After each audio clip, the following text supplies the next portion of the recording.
Folks, Black Star Network is here. Hold no punches! I'm real revolutionary right now. Black power. Support this man, Black media. He makes sure that our stories are told. Thank you for being the voice of Black America, Roland. Stay black. I love y'all. All momentum we have now, we have to keep this going. The video looks phenomenal. See, there's a difference between Black Star Network and Black-owned media and something like CNN. You can't be Black-owned media and be scared. It's time to be smart. Bring your eyeballs home. You dig?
Today is Wednesday, November 1st, 2023. Coming up on Roland Martin Unfiltered, streaming live on the Black Star Network. There are several redistricting and voting law challenges we have our eyes on. We'll tell you what's happening in Michigan, Arkansas, and Kansas. Mississippi's Democratic Party and voting rights groups are making the last push to get Black voters to the polls. We'll talk to someone from Mississippi Votes about how they are changing strategies to mobilize Black voters.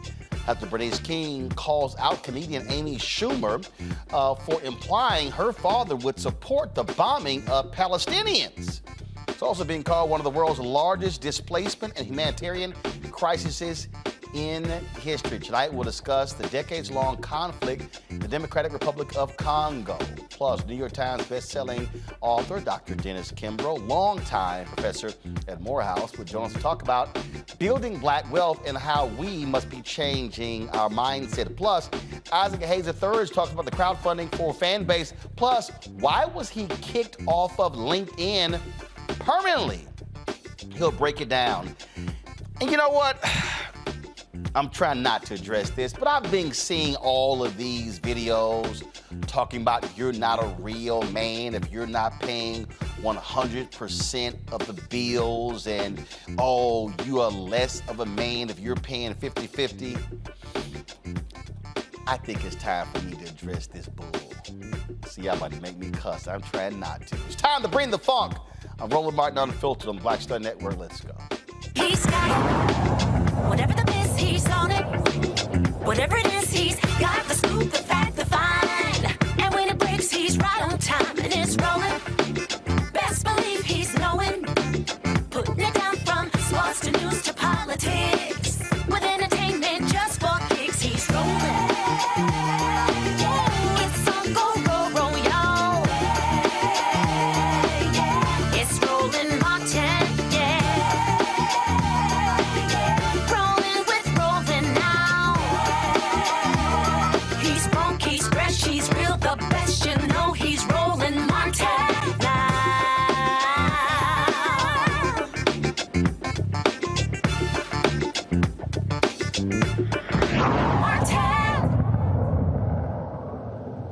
We've been telling y'all about how Republicans are doing everything they can to make it harder to vote. There are several cases across the country we have our eyes on this week. In Michigan, the federal trial will determine the legality of the state's 2-year-old voting district maps. The outcome could upend Metro Detroit voting boundaries and cause a political scramble among incumbent lawmakers in 2024. A 3-judge federal panel will hear arguments in Kalamazoo over whether the architects of the state House and Senate voting districts used in the November 2022 election diluted the Black vote by drawing districts that stretch segments of the majority Black city of Detroit into majority white suburbs. Today was the deadline for the Arkansas Secretary of State to submit and respond to a brief in the U.S. Supreme Court in a case challenging Arkansas's congressional map. At issue, the state's map intentionally cracks black voters across multiple congressional districts to dilute their voting strength in violation of the U.S. and Arkansas constitutions. For the U.S., the Section 2 of the Voting Rights Act. The plaintiff specifically alleged that black voters in Pulaski County, home of Little Rock, were divided among 3 congressional districts rather than keeping the population in one district, the 2nd Congressional District, to discourage the incentive of the black voters of the areas to vote and to reduce the significance of their votes. Friday, the Kansas Supreme Court will hear arguments over whether a legal challenge against 2 voter suppression laws may proceed. The case claims the laws that criminalize individuals for giving voter assistance, limit ballot collection, restrict advocacy organizations from helping voters, impose a signature verification requirement, and that violates the Kansas Constitution by unduly burdening Kansans and their right to vote. Let's talk about it with my panel, Robert Portillo. He hosts of People, Passion, Politics, News and Talk 1380, WALK out of Atlanta. Rebecca Carruthers, Vice President, Fair Election Center out of D.C. Bottom line here, Rebecca, this is the type of stuff that we have seen from Republicans because it is all designed. It is all designed to target and minimize the power of black people. Yeah, absolutely. In fact, I would say anywhere where there's a sizable black population in this country, we need to actually review some of those districts. Unless you are in a state which allows for a nonpartisan commission to draw legislative maps, right now, our system with the very weekend VRA, Voting Rights Act, is our system is under attack. And we specifically see Black communities targeted. We do see some Latino, some Hispanic communities targeted, but because Black folks have an outsized turnout that supports one particular party, we see that Black specific areas are very much aggressively targeted. And it's not just dealing with legislative seats, but it's also even dealing with census tracts, with determining what resources get to certain areas. But I repeat, Black communities are under attack in this country. You know, Robert, you talk about, again, Kansas, Arkansas, and even in Michigan. In Michigan, the problem there was the voters there approved a ballot initiative establishing a commission to draw lines, but here's the problem. When you still have political folks in charge, they are going to try to get their advantage. We saw in Ohio where they flat out, Republicans there, flat out just ignored the commission and said, we're going to do what's right for us. We have to understand, remember for the last 30 years or so when Republicans have been trying to tell us that there's no such thing as voter suppression? The whole time they were doing voter suppression in the background. That's why they were telling you it didn't exist. And this is a perfect example of it, that they have been able to use the redistricting system in order to gain unfair political advantage. When we talk about the Republicans over the course of the last 15 years or so, taking over 26 houses of legislature across the country, controlling those state and local ballots, that means that in 2010 and 2020, they were able to increasingly draw these gerrymandered districts to either A, pack African Americans together, thereby limiting the number of representatives they should have within the Congress or also within the state legislative bodies, or B, cracking those districts, taking a majority Black district and cracking it directly down the middle and then splitting it in, let's say, 2 to 4 ways, diluting the vote power of those groups, therefore additionally depriving us of seats in our elected bodies of representation. Understand, Republicans have not won the popular vote since 2004 in a national election. That's the only time they've won since 1988 in a national election. So in the last 35 years, they've won the popular vote a grand total of 2 times. They are not trying to be a majority party. The 51 Democratic senators versus the 49 Republican senators, the 51 Democratic senators represent about 41 million more people than those 49 Republican senators do. We see similar numbers in the House of Representatives. They know that they have to go vote for vote. They cannot win. Therefore, they have to play the referees. They have to change the lines. When the courts were ruling on the North Carolina lines several years ago, they said those lines were drawn with laser-like precision in order to disenfranchise black voters. And this is not one of those sexy issues that sounds good on a T-shirt or on a slogan or on a yard sign or something along those lines. But we need to understand this is the most important issue, because if they're able to change your representation, then that means they can effectively nullify your vote.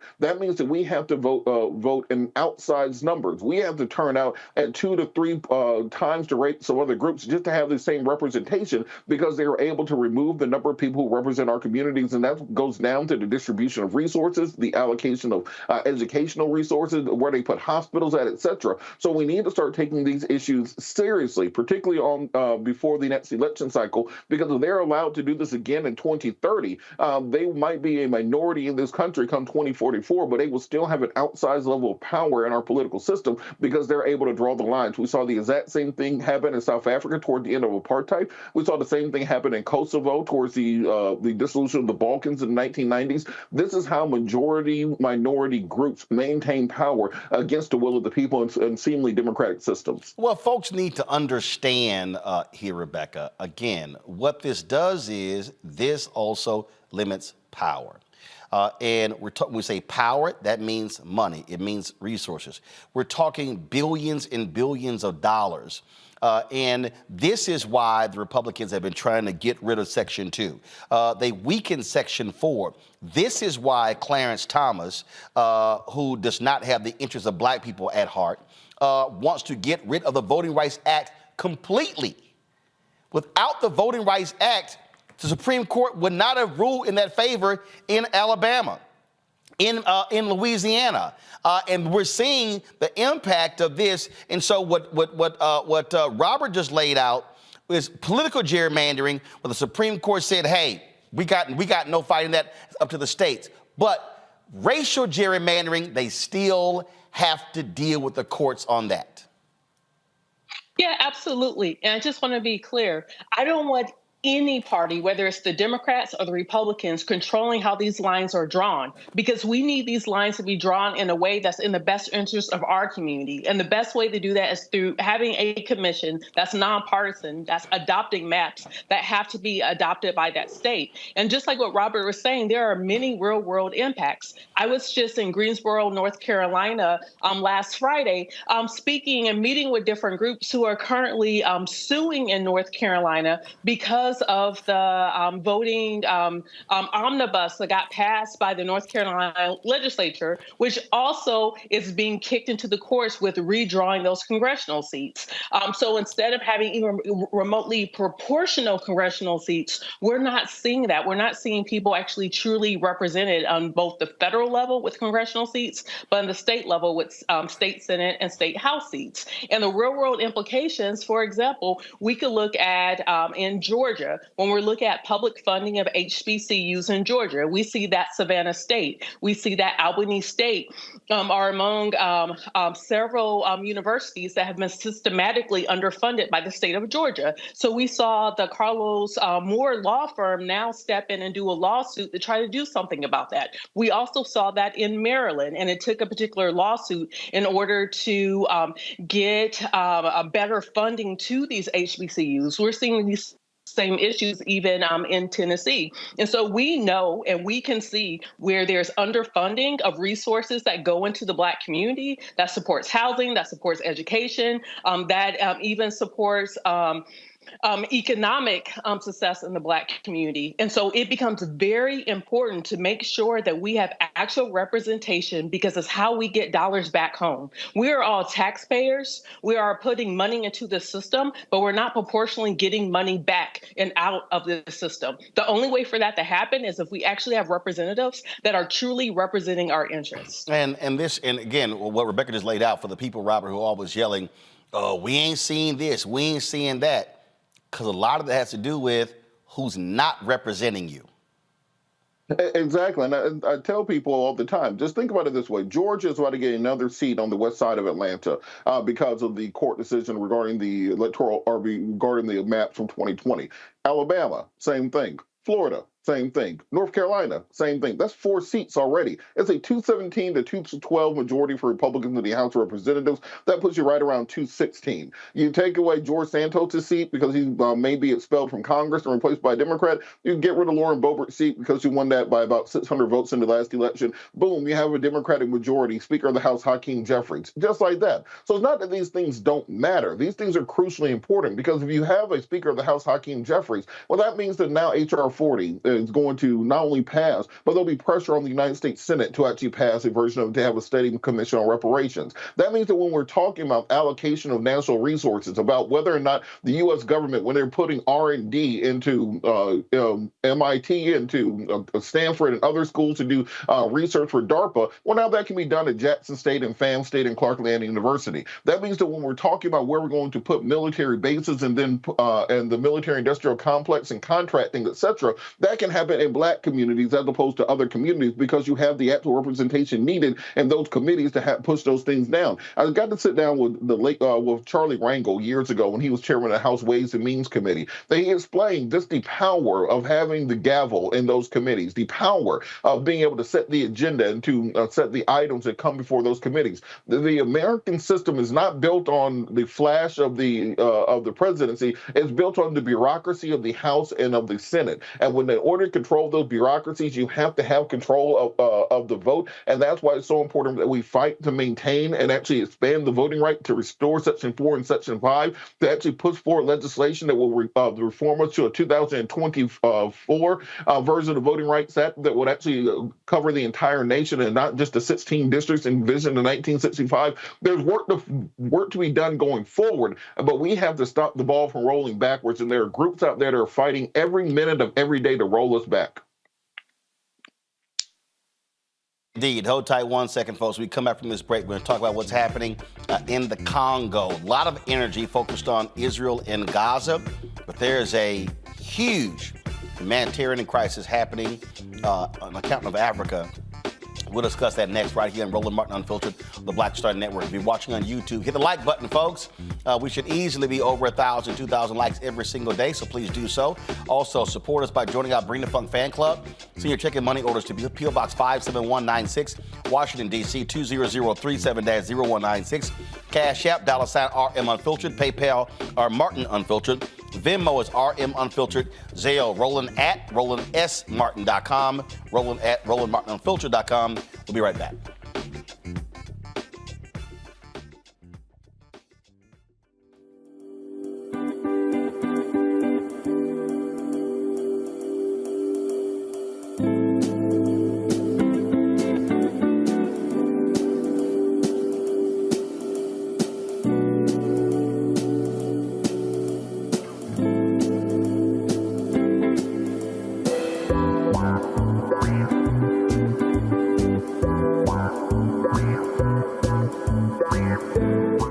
On the next Get Wealthy with me, Deborah Owens, America's Wealth Coach, are you trying to figure out how to earn more revenue in your business during these volatile times?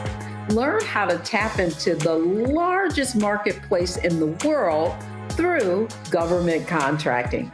Our next guest, Akia Hardnett, will be sharing how you can get wealthy through government contracting. We've got a young lady, government assistance to government contracts. She literally was on government assistance when she came to us, and in less than a year, she has been winning multiple government contracts, and it has changed the trajectory of her family. That's right here, only on Black Star Network.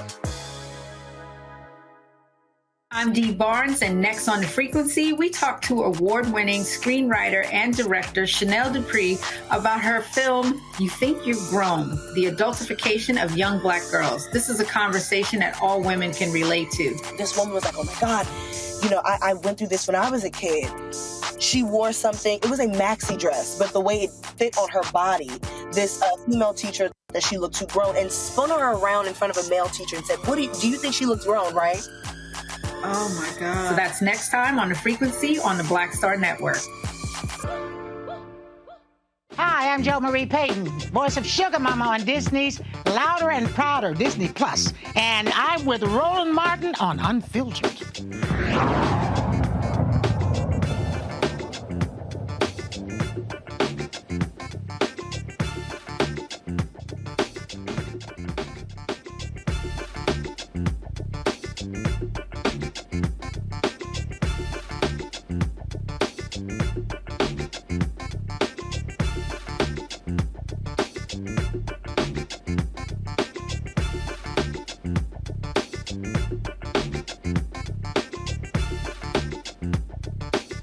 Black Mississippi voters make up about 2/3 of the Democratic Party voting base in the state.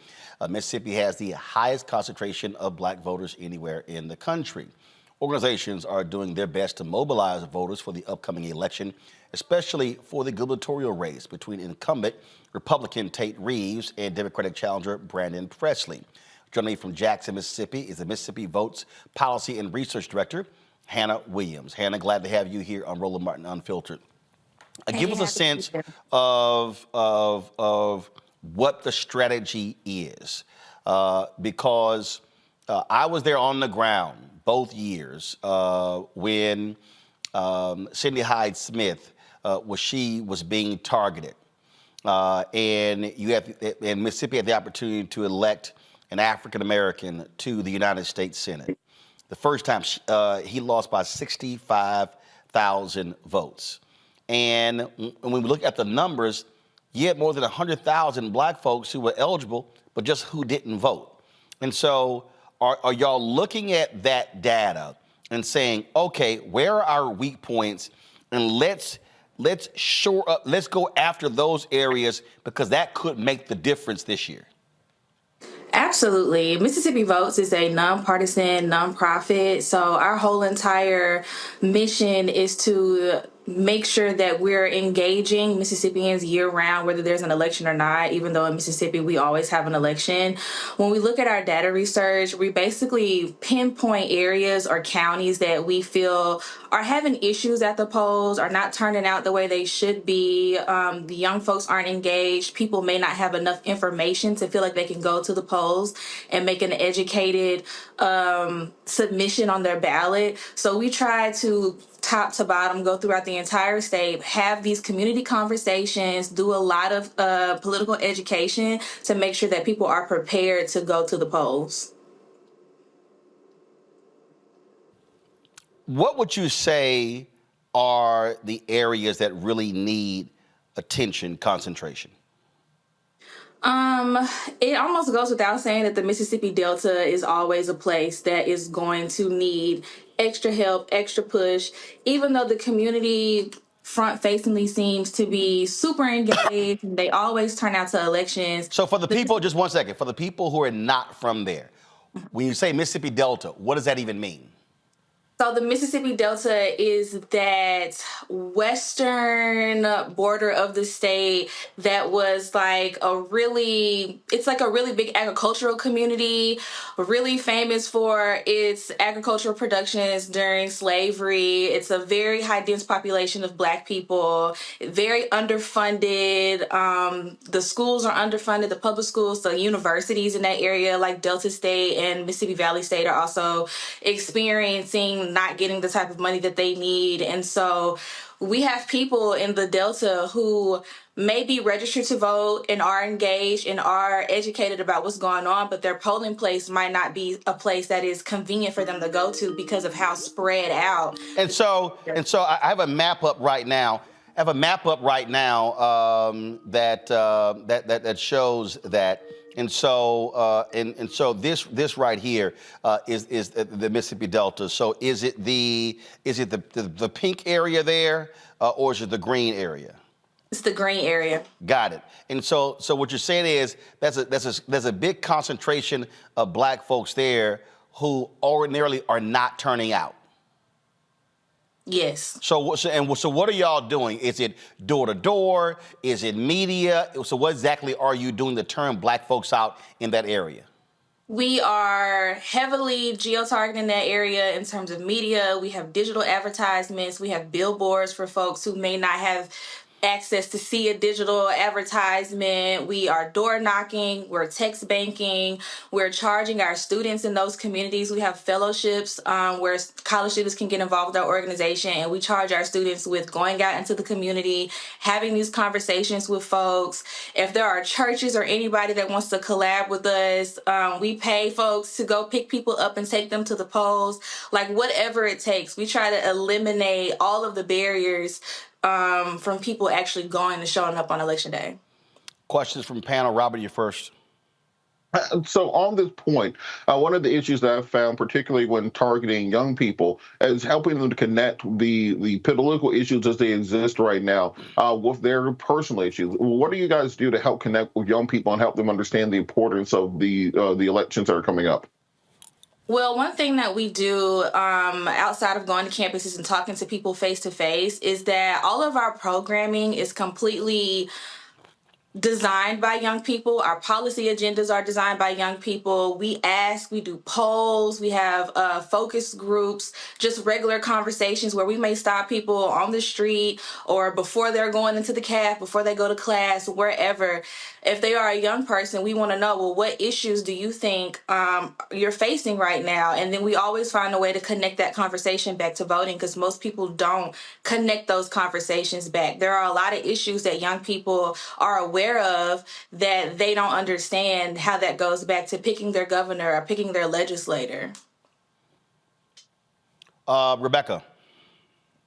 First, thanks for being on the program tonight. So outside of preparation for election and perhaps voter registration, what other types of civic engagement do you all engage in, especially in the Delta area year-round?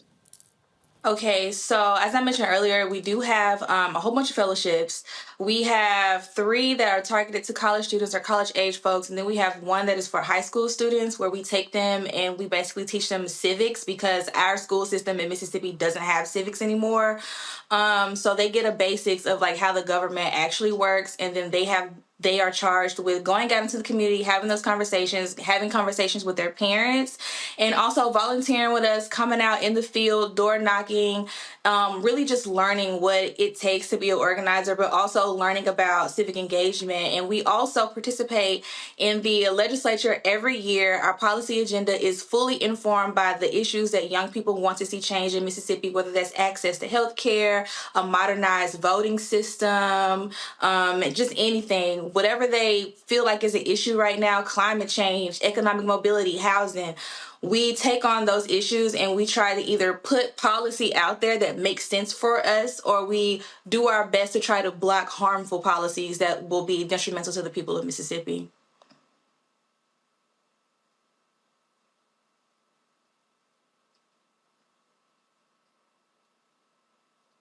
Anthony, go to my iPad here.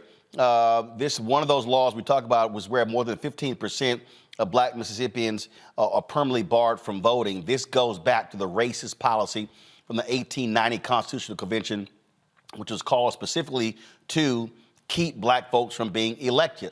That means it's 130,000 people in Mississippi, 130,000 Black voters who cannot vote. And so that is also what impacts the ability to win in Mississippi.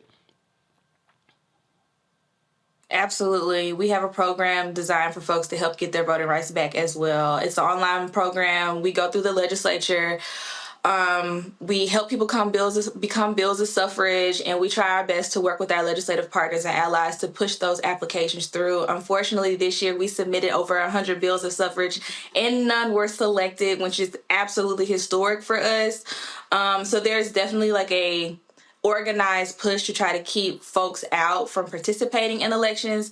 But then there's also this thing going on in the Fifth Circuit where pretty much it has already been decided that keeping someone who has committed or has been convicted of one of these disenfranchising crimes away from voting is considered cruel and unusual punishment. But our Attorney General has appealed it, so it's gone back to the Fifth Circuit. So we're hoping for an outcome that really helps the people who want to be involved in politics past whatever they've done in life. People have grown, people are older, and folks come to us every day asking how can they get involved in this process, if not for themselves, for their children's sake.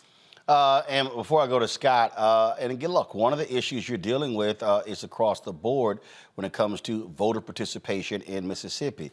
This is 2020 presidential election. You see the average of the United States is 66.7%, Minnesota at the highest at 80%. And if you go down this list here, you keep going down, Mississippi is 6th from the bottom. And so you're talking about 60.2% of the folks in Mississippi vote.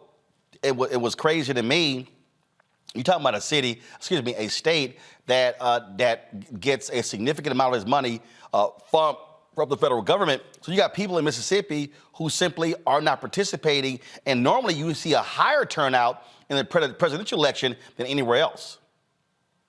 Yes, it's been a challenge these last few years to get folks to turn out. It's not something that we take lightly, even though we have had some growth in a lot of different places. We would like to see growth all over the entirety of the state. I know over the summer when we had our primaries elections, it was one of the lowest statewide turnouts like we've had in like 40 years almost. So we're doing everything that we can. We're on the ground. We're pushing people really hard to turn out. We're trying to connect these issues to voting. And all we can really do is just hope that people keep their promises that they make to us and head to the polls. Indeed. Well, Hannah, first of all, Scott Bolden joins us, attorney out of D.C. Scott, what's your question for Hannah Williams? Yeah, real quick, Hannah. I'm curious, there's a lot of Black apathy, many reasons why Black folks don't vote. What's been the community response to you and your organization's efforts to push voter turnout for the November 7th elections?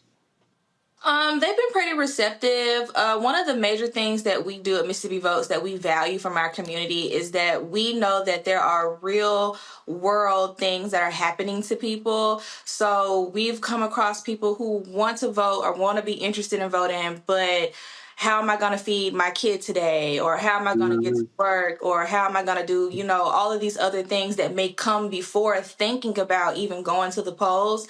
So as an organization, we try really, really, really hard to meet as many of those obstacles as people have to try to remove them out of the way. So once we're done having the conversation, or once they realize, like my kid can eat for the next week, we got school shoes, whatever, they'll come back to us and they'll say, okay, so what were you saying about voting? When is election day? How do I check my voter registration? So that's what we try to do.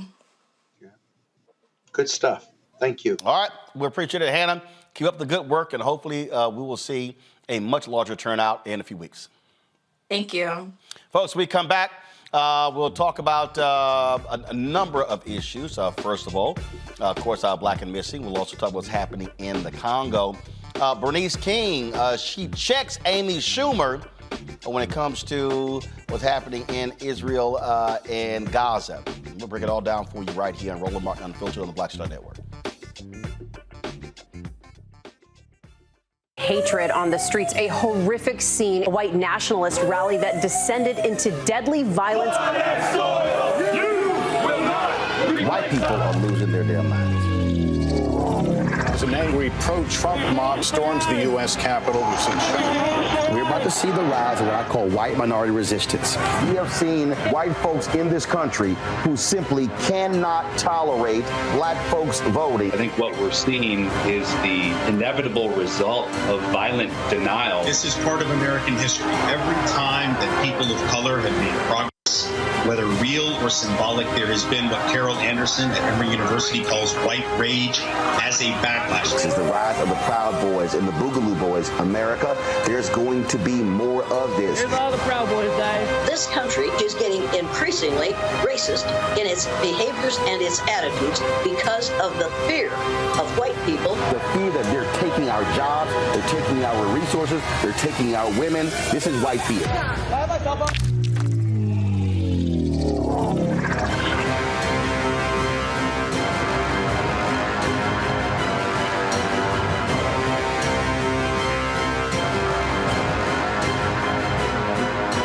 Next on the Black Table with me, Greg Carr. Immigrants lured off Texas streets and shipped to places like Martha's Vineyard and Washington, D.C. Believe it or not, we've seen it all before. You people in the North, you're so sympathetic to Black people, you take them. 60 years ago, they called it the reverse freedom rides. Back then, Southern governors shipped Black people north with the false promise of jobs and a better life. It's a part of a well-known playbook being brought back to life. So what's next? That's next on the Black Table, a conversation with Dr. Gerald Horne about this issue of the reverse freedom rides, right here on the Black Star Network. This is Essence Atkins. Mr. Love King of R&B, Raheem Devon. It's me, Sherry Shepard, and you know what you watch. You're watching Roland Martin, Unfiltered.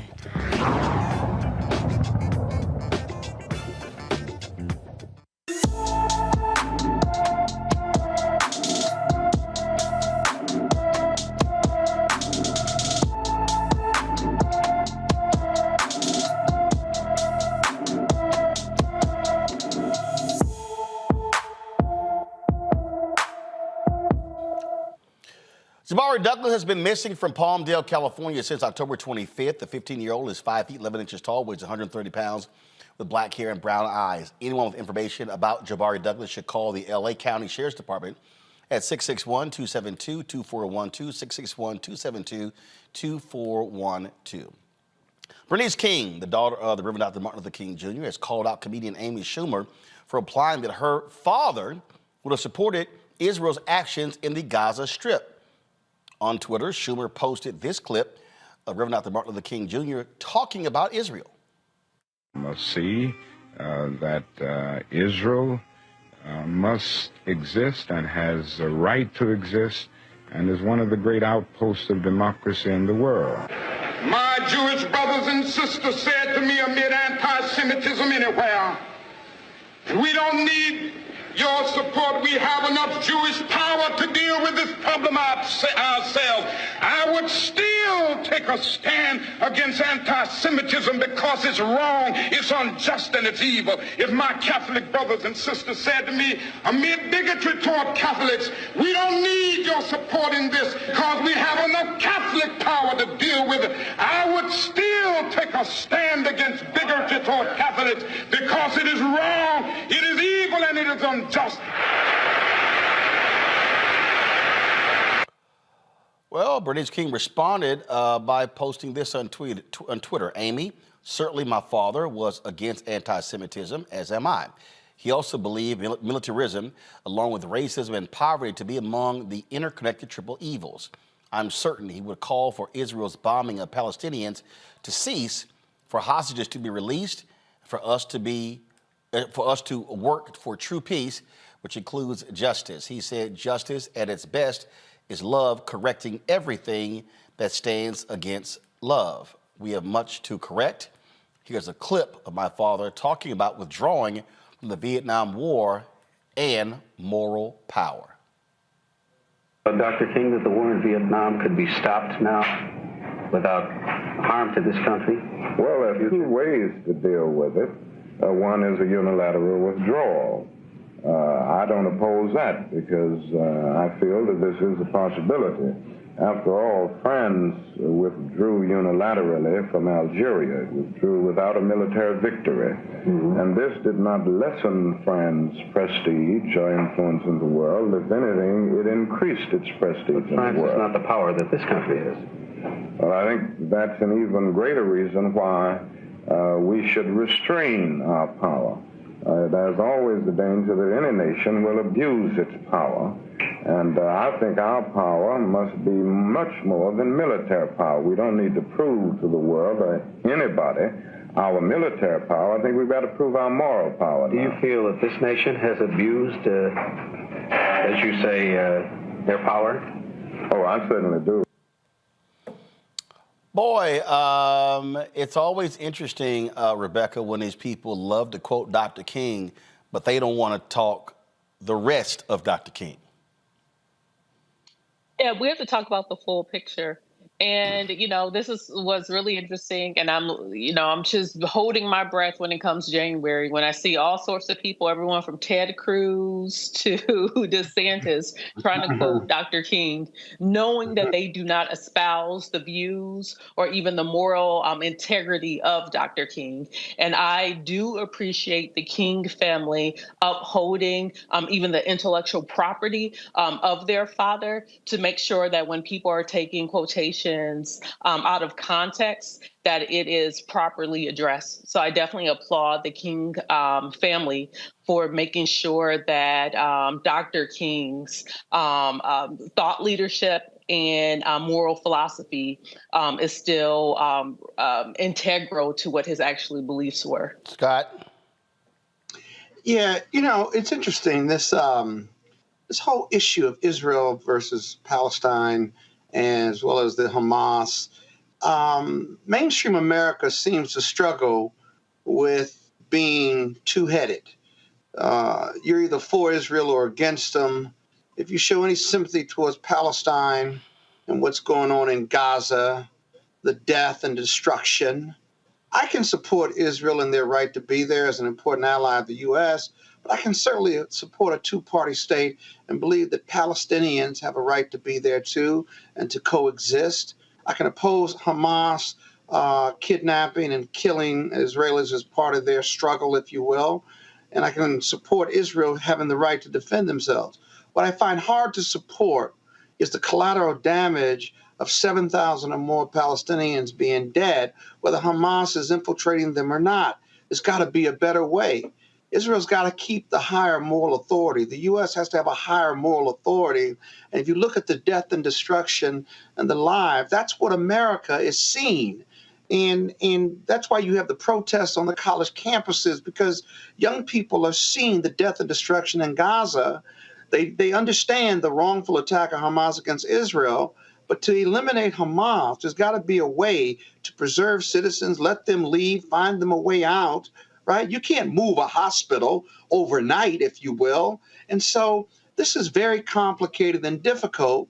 And so I stand for peace, right? And I can stand for all those other things without being anti-Semitic. I can stand for humanity. And we need that viewpoint, in my opinion, by our leaders and others to be more defined and talked about more if we're going to be part of supporting Israel in a package to send more billions to them to protect themselves. Robert? Part of it is we have to, for our white brothers and sisters, the ones who have kind of been brainwashed by this American system of propaganda, and then you have Ron DeSantis and banning books and banning Black history. Part of what happens when you ban Black history and start calling it critical race theory is you start saying dumbass stuff like Amy Schumer did, because you don't know the history, you don't know the context around things. You can take anything out of context and turn it in, and twist it for your own purposes. Just like Rebecca said, we keep hearing Republicans and conservatives quoting Dr. King just say content of character, not color of their skin, and they forget there's a whole 1,600-word, 16-minute-long speech that went around that, but they just take the part that they want out of it and they pervert it to their purposes. Of course, Dr. King will be against the bombing of the Palestinian people. We just saw the IDF admit to bombing a refugee camp yesterday, killed hundreds of people. There was a caravan of people that the Israelis told to leave northern Gaza, go to southern Gaza. Before they got there, they got hit by Israeli bombs. There's been as many as 3,000 children have been killed since October the 7th. The death toll of civilians may be above 10,000 currently in Palestine. I was on Iranian TV a couple of days ago, and before my segment, there was an interview with a little 5 or 6 year old Palestinian boy. And he said, well, my father was killed today in an airstrike. My grandfather was killed in 2005 by the Israelis. My great-grandfather was killed in 1987 by the Israelis. So what exactly do you think that little boy's going to do? Grow up to be a cab driver? Grow up to be a baker? No, he's going to grow up to continue the cycle of violence that's been visited upon this region over and over again. And we have to stop with the, there's bad on both sides argument. We had lines drawn in 1947. We had lines drawn in 1967. When Netanyahu ran for re-election last year, he ran on a platform of the total eradication of Gaza. That is what he said in his speeches. He said you have to treat them like Amalek did in the Bible. He put in place the most severely right-wing government in Israeli history, all but promising the war that we are seeing today when he put those things in place. He put in place judicial reforms that had 18 months of protest by the Israeli people against Netanyahu, giving himself all but God-like dictatorial powers to execute this type of ethnic cleansing. We have to stop pretending the people of Gaza have not been living in an open-air prison since 2005, where every movement they make is being regulated. They don't have access to medical care. They don't have access to food. food to water to humanitarian supplies, and where with a flick of a switch, the Israelis can turn off access to the internet, the access to electricity, shut down hospitals, etc. So as long as we keep pretending that these are even-handed actors in this situation, we are not going to make progress. The reason there's been no two-state solution because of Benjamin Netanyahu. There are two things that have been consistent over the course of the last 30 years. Violence in a continuous cycle in the region, and Benjamin Netanyahu being in power. Netanyahu has been in power in Israel in one capacity or another longer than Vladimir Putin has been in power in Russia, but yet we don't call him a dictator. So until we are going to not just say, hey, Israel, we love you, but actually hold them accountable and say we need regime change in Israel just as much as in any other regime, and actually say that our military aid is conditioned upon, one, a ceasefire, and two, the normalization of terms and relations between Israel and the Palestinian people, or else you're not going to get this $15 billion here, this $30 billion there, these F-35s here and there. Well, that's how you actually move towards peace and use the power of the United States government to actually affect change in the region. But as long as we simply try to act as if we are washing our hands of it and we're just spectators, we're going to keep seeing this violence taking place. And America does not have a moral leg to stand on, because if you think Gaza looks bad, think of what Iraq looked like after we got done with it. It is certainly an issue that continues to befuddle lots of folks. And yeah, to Amy Schumer's of the world, you can make your point. Don't pimp Dr. King to make your point, because if you want to tell about Dr. King, tell the rest of the story. It's sort of like all these people who try to see here, these FBA B1 people who try to post Malcolm X quotes talking about Democrats. I'm like, oh, y'all gonna skip over the rest of that stuff? Yep. Y'all gonna skip over everybody else too? Yeah, I thought so. Right. All right, folks, gotta go to a break. We'll be right back on Roland Martin Unfiltered on the Black Star Network. Don't forget, support us in what we do. Join our Bring the Funk fan club. Your dollars make it possible for us to do the stories and travel around the country covering the issues important to African Americans. Please send check your money over to P.O. Box 57196, Washington, D.C. 20037-0196. Cash App, $RM Unfiltered. PayPal, R Martin Unfiltered. Venmo is RM Unfiltered. Zelle, Roland at RolandSMartin.com. Roland at RolandMartinUnfiltered.com. Also, you can download the Black Star Network app, Apple phone, Android phone, Apple TV, Android TV, Roku, Amazon Fire TV, Xbox One, Samsung Smart TV. You can also watch us on multiple platforms, our 24-hour, 7-day-a-week streaming channel. Of course, you can see us on YouTube. Of course, you can see us on the Black Star Network app. You can also check it out on Amazon Fire. Go to Amazon News on Amazon Fire. Go to Amazon Fire, go to News, and you can check us out. You can say, Alexa, play news from the Black Star Network to hear the audio. You can also turn to Plex TV, which is on that 24-hour fast channel, as well as Amazon Freevee and on the live news grid on Amazon Prime Video, folks. And be sure to get a copy of my book, White Fear, How the Browning of America is Making White Folks Lose Their Minds, available at bookstores nationwide. We'll be right back. Hi, I'm Dr. Jackie Hood Martin, and I have a question for you. Ever feel as if your life is teetering and the weight and pressure of the world is consistently on your shoulders? Well, let me tell you, living a balanced life isn't easy. Join me each Tuesday on Black Star Network for A Balanced Life with Dr. Jackie. We'll laugh together, cry together, pull ourselves together, and cheer each other on. So join me for new shows each Tuesday on Black Star Network, A Balanced Life with Dr. Jackie.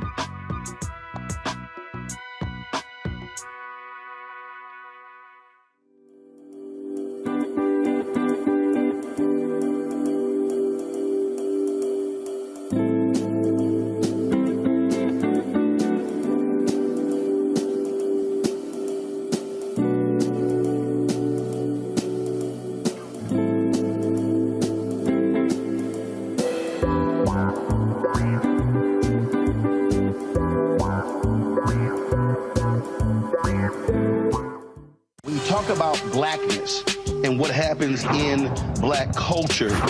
We're about covering these things that matter to us, speaking to our issues and concerns. This is a genuine people-powered movement. There's a lot of stuff that we're not getting. You get it, and you spread the word. We wish to plead our own cause. Too long have others spoken for us. We cannot tell our own story if we can't pay for it. This is about covering us. Invest in black-owned media. Your dollars matter. We don't have to keep asking them to cover our stuff. So please support us in what we do, folks. We want to hit 2,000 people, $50 this month, raise $100,000. We're behind $100,000, so we want to hit that. Y'all money makes this possible. Check some money orders. Go to P.O. Box 57196, Washington, D.C. 20037-0196. The Cash App is $RM Unfiltered. PayPal is R Martin Unfiltered. Venmo is RM Unfiltered. Zelle is Roland at RolandSMartin.com. My name is Lena Charles, and I'm from Opelousas, Louisiana. Yes, that is Zydeco capital of the world. My name is Margaret Chappelle. I'm from Dallas, Texas, representing the Urban Trivia Game. It's me, Sherry Shepard, and you know what you watch. Roland Martin on Unfiltered.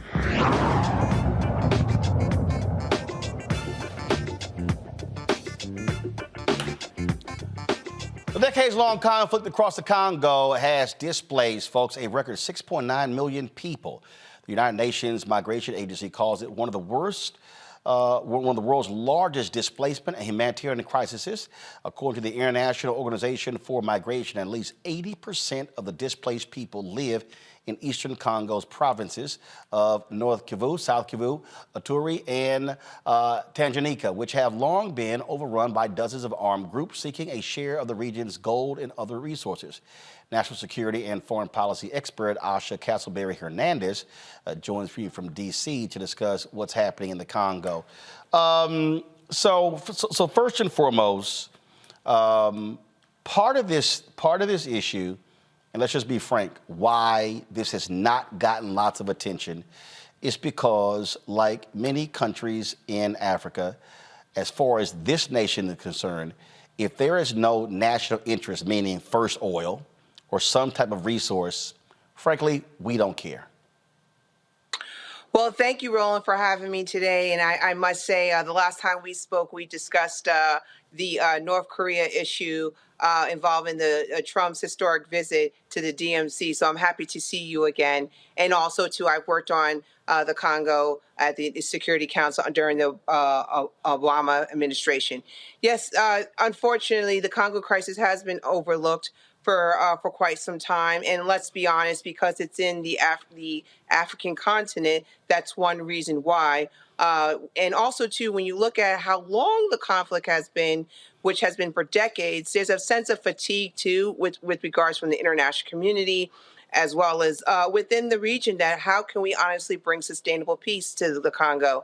And unfortunately, it's been struggling for quite some time. And as you could see just recently, with the Tutsi-led group that has been able to make inroads in North Kivu, and as a result of that, there's been a failure of the Congolese government or military, along with a regional force as well as a UN peacekeeping force that has not been able to push back or counter the Tutsi-led rebel group effectively. So you're seeing in-grounds coming from them. And as a result, it's creating the humanitarian crises and deepen it more and more to where it's creating one of the world's worst displacement issue right now. So it does deserve more attention, but unfortunately, it's been this way for quite some time, and it should not be a normative in the international community. Anthony, go to my iPad. This here is a map of Africa. We see the Democratic Republic of the Congo. It is one of the larger countries. It's there in Central Africa. And so who really has the influence, if you will, to impact this? Is there a particular African nation or leader who has the credibility to try to have an impact and stop what's going on?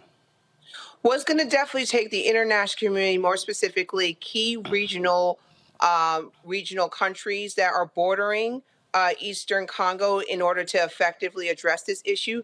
Like, for instance, there's a lot of speculation or accusations right now with regards to neighboring countries like Rwanda or Uganda, indicating or accusing them of arming or supporting the rebel groups, the Tutsi-led rebel group that extends all the way back into the Rwanda crisis in 1994. So it's going to have to take for some real authentic peace negotiations with these neighbor countries, along with the Congolese government and other significant leaders in the Security Council to be able to effectively be just honest on what is the causation that's really helping to make the Tutsi-led government, Tutsi-led rebel groups become more equipped, more with better equipment, uniform, more support to be able to outperform the UN peacekeeping effort, the regional forces. What is causing that? And if so, if they're feeding into that issue, we need to come back to the table and address that. When it comes to the president of the Congo, this is who he is right here. Does he actually control the country, or is it split? Anthony, go to my iPad. Does he control the country, or is it, or parts of the country being controlled by rebel factions? Yes, and so what we've seen over the past decade, we've seen that the rebel groups have been able to capture significant critical areas within the Congo. So unfortunately, he has struggled to be able to control significant areas within his own country. And so that's why you see a UN peacekeeping force there to help prop him up or be able to recontrol those areas. And what you're seeing right now is that these rebel groups are more and more controlling more areas to where he's not being able to control those areas, especially in the Eastern Congo. So it's very unfortunate that, unfortunately, with regards to the entire sovereign state, he does not necessarily have full control of the entire country. Questions from my panel. Rebecca, you first. Sure. Can you talk more about the role that mining of certain rare earth materials play into this, and even with Rwanda, Ugandan military groups that are being funded by the United States, by Britain, by France, and even Israel? Can you talk more about some of those connections? Yes. So as mentioned before, in terms of the Tutsi-led rebel group, there is a lot of speculation that Rwanda, Uganda is supporting the Tutsi-led group, which goes back to 1994. 1994 genocide crisis. And then when you look at the UN peacekeeping effort, which is paid by the United Nations Security Council, the United States supports these peacekeeping efforts. This is another avenue approach for the United States, helps support the Congolese government by providing equipment or support to these peacekeepers. Unfortunately, what you're seeing right now is that the Tutsi-led rebel group is more equipped and has better equipment than the UN peacekeeping effort, along with the regional security force that works with the UN peacekeeping force. So you're seeing this split, but you're seeing an outperformance from, again, the Tutsi-led group against this. And this was definitely noted by the the Secretary General, Antonio Guterres, where he has specifically mentioned the Tutsi-led group is more equipped than the UN peacekeeping effort. How the hell is that allowed to happen? I mean, how? Right. Well, go ahead. Well, oh, you like for me to answer? Yeah, Asha, go ahead. Yeah, how are the rebels better equipped? Yes. Well, when it comes to peacekeeping efforts, or just the government itself, African militaries have always struggled in terms of being able to be more equipped in fighting in these constant armed conflicts. And then, because of they're not necessarily funded, they don't receive enough money in terms of being more robust in its military posture. Over time, that's what you see. And then at the same time, simultaneously, these security challenges just continue to exacerbate. So they're sometimes considered as combat effective because they can't keep up with the ongoing deepened security challenges that are happening. So it definitely goes back to the lack of funding, a lack of leadership, a lack of just being equipped to serve in these in these conflicts. May I ask a follow-up? Yeah, go ahead. So when you have a destabilized DRC, does it make it easier for different outside interests to come in and to take some of the materials, some of the resources out of the region? I'm talking about some of the specific, I think it's coltan, is the specific rare earth mineral that's being extracted.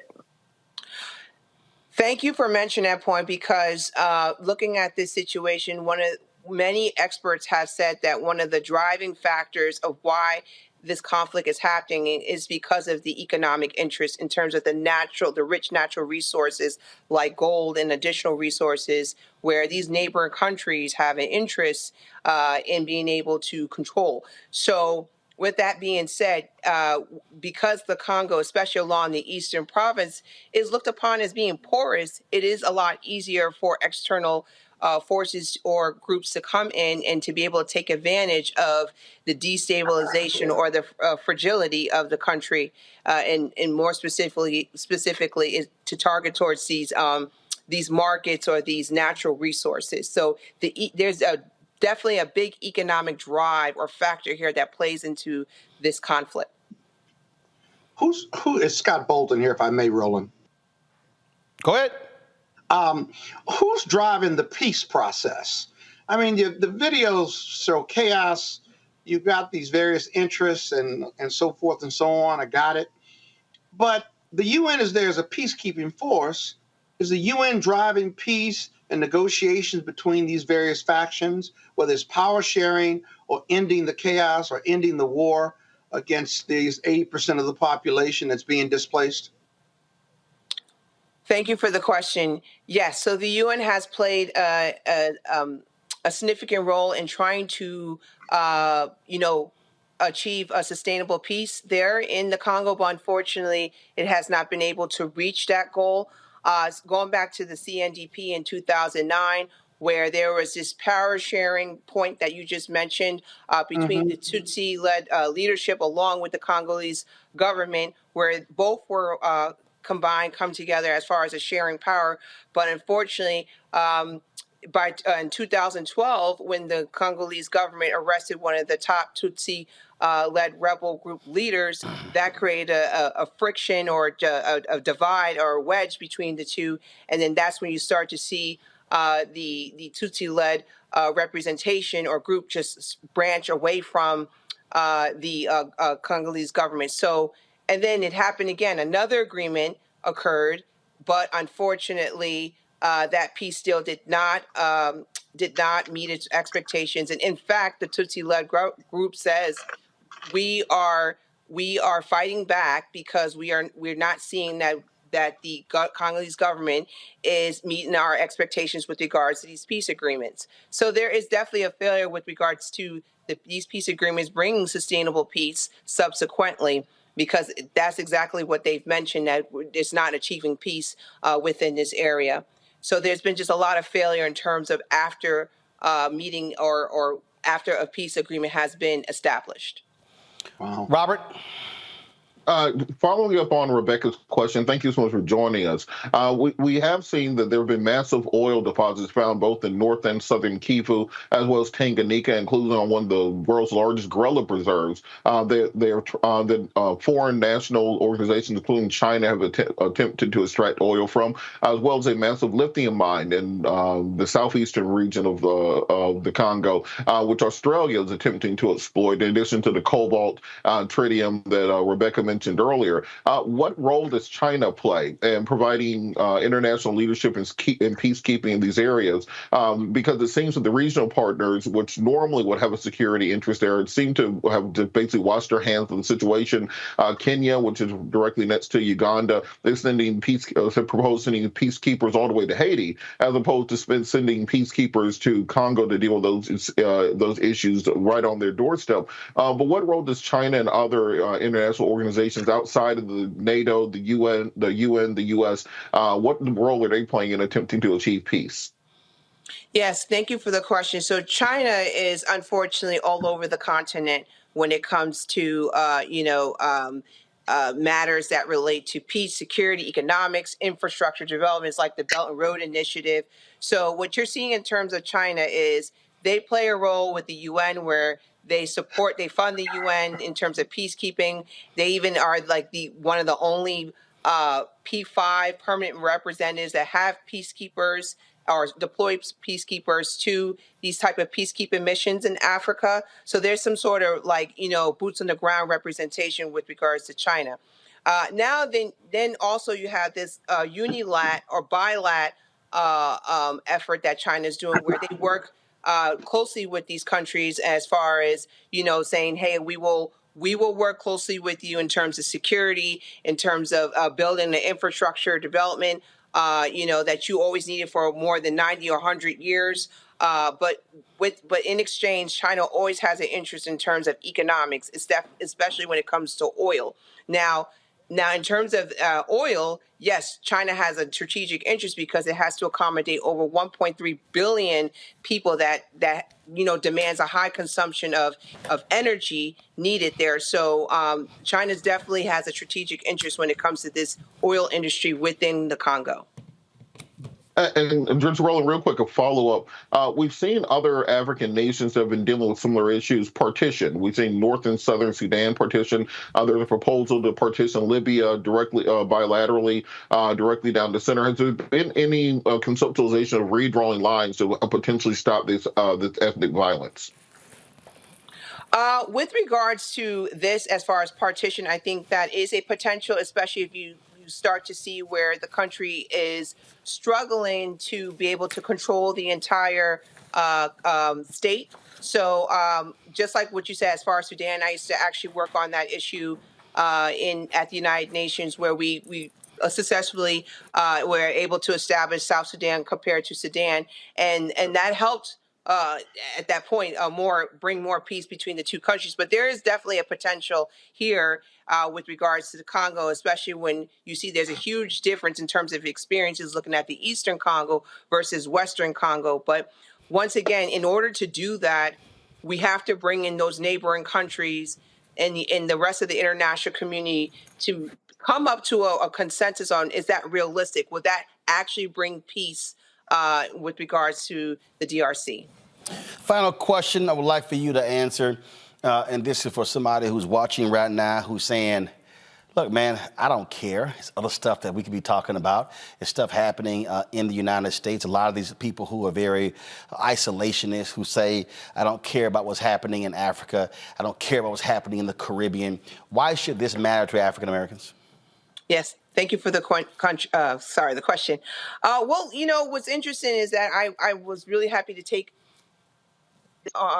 to participate in this interview, because just yesterday, Vice President Harris initiated her presidential advisory board, President Biden's advisory board for African affairs. So they're spending a lot of time, money in terms of how to help bring peace and security effectively in the continent. And that requires Americans being involved, utilizing our taxpayer money to help bring peace and security there. Why is that so important?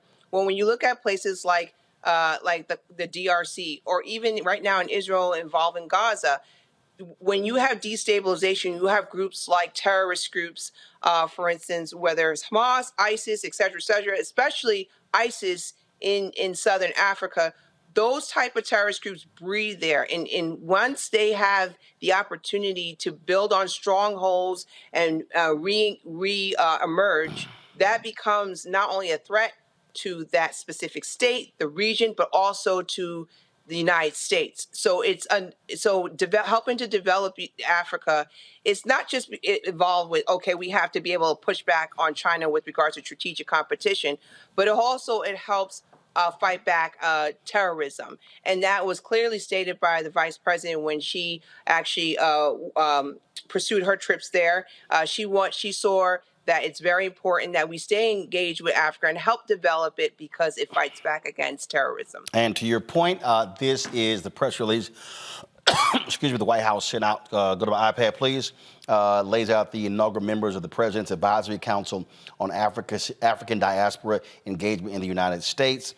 There are 12 members of folks in here. So the members for 2023-25, you see them here, including Rosalind Brewer, who recently stepped down as the CEO of Walgreens, actress Viola Davis, Helene Gale of Georgia, Patrick Gaspard, former legislative director under Obama. And so you see all the names right here. Asha Castleberry Hernandez, we certainly appreciate it. Thanks for joining us, giving us this important perspective that it will not get talked about on mainstream media. Thank you so much, Roland. Thanks so much. Look forward to having you back. Folks, gotta go to a break. When we come back on Roland Martin Unfiltered, a lot of things we want to talk about on the show. We'll talk about, first of all, we'll talk with Dr. Dennis Kimbro about the creation of the building of black wealth and how the mindset of African Americans must change. That's our Where's Our Money segment. Also on the show, we're going to talk with my man Isaac Hayes III, the founder of Fanbase. Why has he been banned from LinkedIn? Could it be that he pissed off the people of Clubhouse and they were upset with him? We'll talk about that. And y'all, I gotta deal with this crap that I keep seeing all on social media. I'm sick of these people talking about you not a man if you don't pay 100% of the bills. Yeah, I got a couple of things to say about that. And I got a little surprise for Scott Bolden. You're watching Roland Martin Unfiltered right here on the Black Star Network.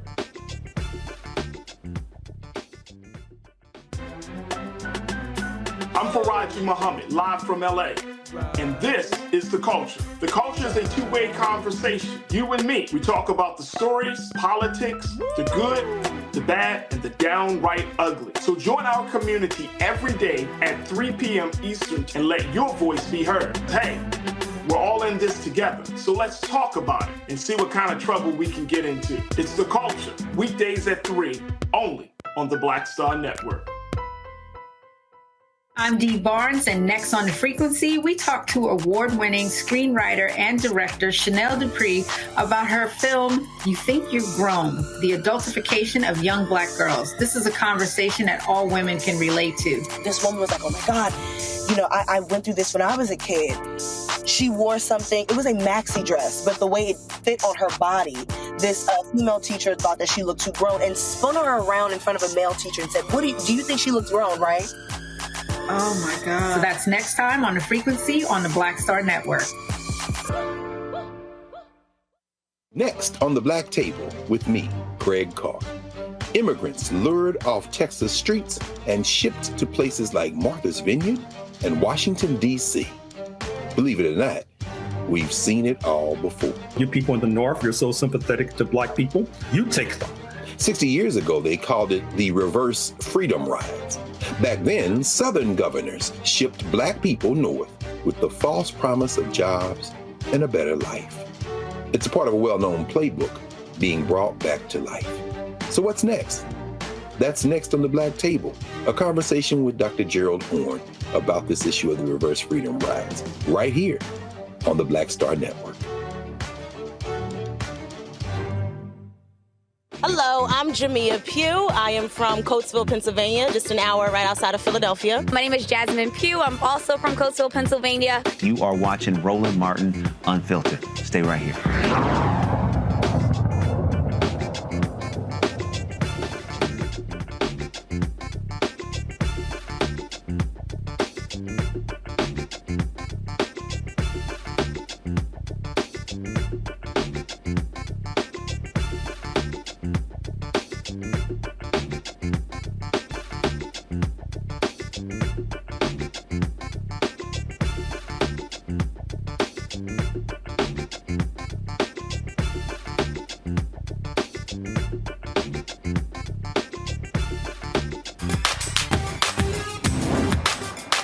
Been frozen out. Facing an extinction level event. We don't fight this fight right now, you're not going to have black owners.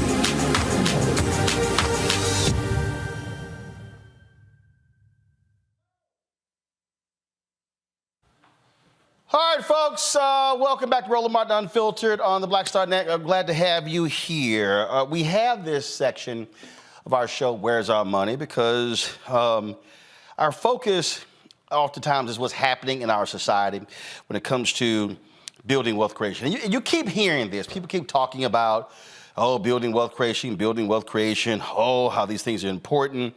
A lot of times, I hear these conversations, I see these panels of people talking about building wealth creation. I sort of laugh at many of them because when I see the people on a panel, the first thing I go is, any of them wealthy? Any of them actually got money? Any of them actually own businesses. It sort of drives me crazy when I hear a lot of these things take place.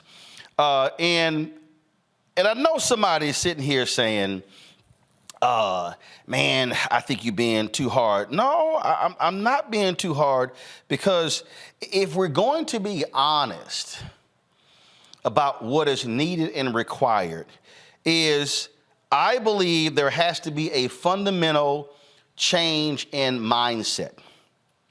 When I look at a lot of the discussions, panels that we sit on, I've done this at Congressional Black Caucus, and I remember speaking before the U.S. Black Chamber, Inc., Ron Busby's group, and I said to them, y'all should never allow a conversation to be had about wealth creation if you're not on the panel. This is no slight. Let me be very clear. I'm going to say something. This is not throwing shade at any group or anyone. But I said to the U.S. Black Chamber, Inc., how can you allow there to be conversations about Black wealth creation, and I see the NAACP and the National Urban League on the panel, and you're never on the panel? I said, I said, that makes no sense to me. I said, because they're not experts at that. So the other day, I was on social media, and I came across this clip here of my man, Dennis Kimbro. And let me get the clip set up. And I saw it, and I started laughing. I mean, I've heard him speak. We've chatted many times before. And those of you who at Morehouse have know him as well. And so I saw this clip, and I said, let's get him on the show. Go to my iPad. Black America, you are the only group. You are the only group that don't profile your wealth creators. You got 6 black billionaires out there. Can you tell me the 6? Oh, I don't know. Well, that's the problem. That's the problem. Black America, how do you get up and look in the mirror in the morning knowing you only got 35,000 black millionaires? You almost got the same number of millionaires that Qatar has. You got about 35,000 millionaires in Qatar. You got 34 million African Americans in the United States, and you barely have 900,000 people who live in Qatar. What are you doing? Black America, you are the only group. You are the only group that don't profile your wealth creators. You got 6 black billionaires out there. Can you tell me the 6? Oh, I don't know. Well, that's the problem. That's the problem. Black America, how do you get up and look in the mirror in the morning knowing you only got 35,000 black millionaires? You almost got the same number of millionaires that Qatar has. You got about 35,000 millionaires in Qatar. You got 34 million African Americans in the United States, and you barely have 900,000 people who live in Qatar. What are you doing? Black America, you are the only group. So joining us right now, Dr. Dennis Kimbro. He is professor, he's author, he's lecturer, he's done all of that. He is, of course, a good man of distinction. Scott, I don't think you can claim him your frat, Scott. I don't think so. He's a good Kappa man, right? He's a good Kappa man. I know Dr. Kimbro. He's a good Kappa man, right? Nope. Nope. Of course not, Alpha Man. Nice try, but you came up short again. Doc, the reason I thought this was important to talk about is because I can't tell you how many times I'm attending events and people are having these conversations, and the first thing I do is, do they own anything? Have they had any P&L responsibility? Have they hired anybody? And I just think we have lots of conversations that are nothing more than rhetorical masturbation. It only pleases the person talking. Doc, you there? Yeah, I'm here. We didn't know that was a question. No. That was a statement that he can respond to. Go ahead. Well, yeah, you're asking me a question, and thank you very much, Roland, for giving me this platform. I'm eternally grateful, and yes, You and I go way back and we come way forward. And speaking of going way back, that clip that you showed, that was at the beginning of my data search in terms of black millionaires. So it's got some age on it. And thankfully, at the time when I was writing that book, thanks to Federal Reserve, U.S. Trust Survey, IRS, Census Bureau, when I put all that data together, there were only 35,000 black millionaires, according to the Fed. Now, that was almost 20 years ago. And to go back even further, which got me on this path after I got my degree from Northwestern, I read an old issue of Time magazine that profiled Martin Luther King when he led the Montgomery bus boycott in 1955. And they said in that issue of Time magazine that when he did lead that boycott, there were only 5 black millionaires in the United States. And as lo and behold, and thank God, 4 out of the 5 were still living. Now, I knew that my dissertation at Northwestern and what my area of focus was just to categorize wealth, because we didn't have that many books at the time. And so when I saw that article, I made it my business. 4 out of the 5 were still living. I hopped on a plane, got in a car, did whatever I had to do to go ahead and interview these gentlemen. I can say this now unequivocally. Here we are in 2023. There are 62 million millionaires across the globe. Of the 62 million millionaires across the globe, 22 million can be found right here in the United States. Of the 22 million in the United States, 1.79 million are African American. So we have made some changes. It looks like we're getting the memo. So hold on. So again, for the person listening, you said of the 22 millionaires in the United States, there are 1.79 million African Americans. Now, for the person who, again, because I think part of the problem here, Doc, is when people think millionaires, they're thinking the bling, they're thinking the massive houses and stuff. No, when you say millionaires, we're talking about people with what? $1 million in assets? How do you define that? Net worth. I use the same formula that's used at the Fed. Assets minus liabilities minus primary source of residence. If you threw the residence in there, then of course everybody out in California, everybody in New York would certainly walk up to the starting line. Got it. But the fact of the matter is that we are getting the memo, but we're not getting the memo on the level that we should. Why? Because, Roland, I'm a Johnny-come-lately. What I've done isn't anything special.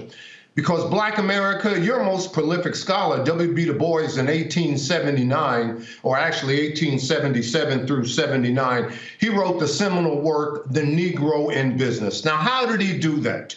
Okay, he was teaching at Atlanta University, arguably the same school that I teach right now that has now become Clark Atlanta University. And after school, in the spring semester, he would hop on a train as far south as Jacksonville, Florida, and travel as far north as Boston, Massachusetts. And every step along the way, he would get off the train and interview Black business owners.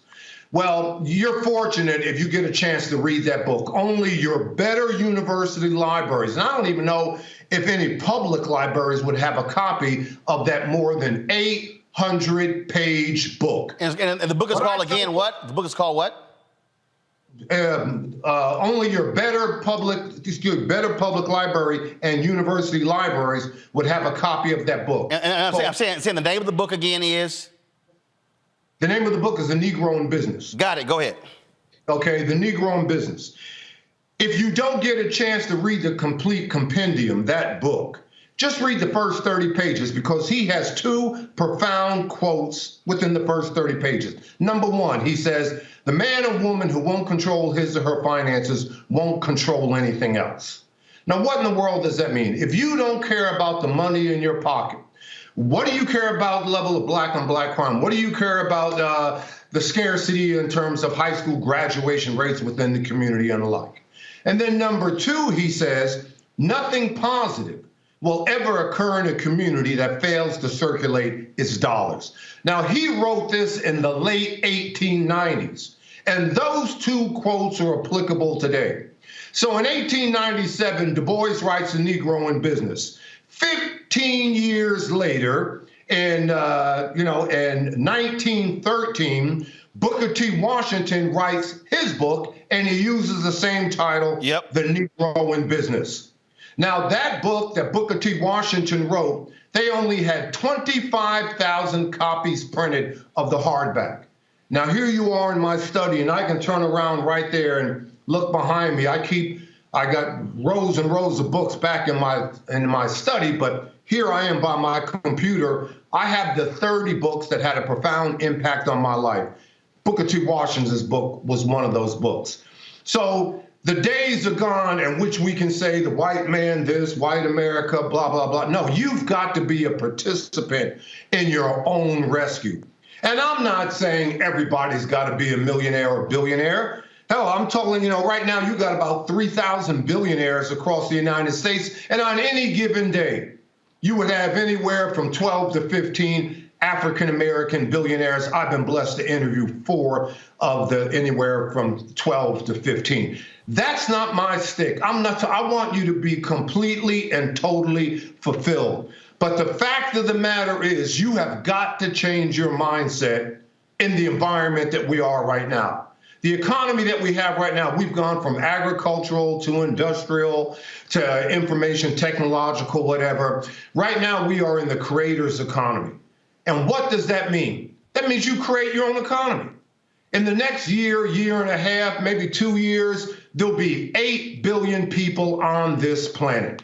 And what in the world does that mean? That means 8 billion sets of ears, 8 billion sets of eyes for you to share your product, for you to share your service. So what in the world are you going to do? Now, what I found out writing The Wealth Choice, and I've been blessed. It was a lot easier to write The Wealth Choice than Think and Grow Rich or Black Choice or What Makes a Great Great, because I had a little, I guess, I had a little brand equity at that particular point. But the folks, number one, I used a full-blown survey. When Tom Stanley wrote The Millionaire Next Door, and I'm not saying it was easier for him than it is me. Research is research, okay? Yep. And as you know, I'm not going to make this an MBA class, but there's 2 types of research. There's what we call applied research, and there's theoretical research. And I was looking for the applied research. I wanted to talk to folks who did this for a living and who were 7 figures. So if I profile anybody in my book, and if I surveyed anybody in my data, they were 7 figures. So I used a full-blown survey in which I asked these Black millionaires 118 questions. And the survey was divided into 4 different factors, everywhere from demographics to success factors. Number 2, I held 6 focus groups around the country. If you were an African-American and you weren't 7 figures, you did not get into the focus group. Not because I didn't want you, not because you didn't have anything to say, but you weren't my target demographic.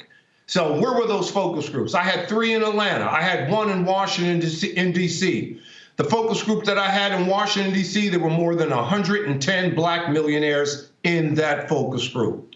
Carla Harris, the most powerful Black woman on Wall Street, Morgan Stanley, she was in that focus group.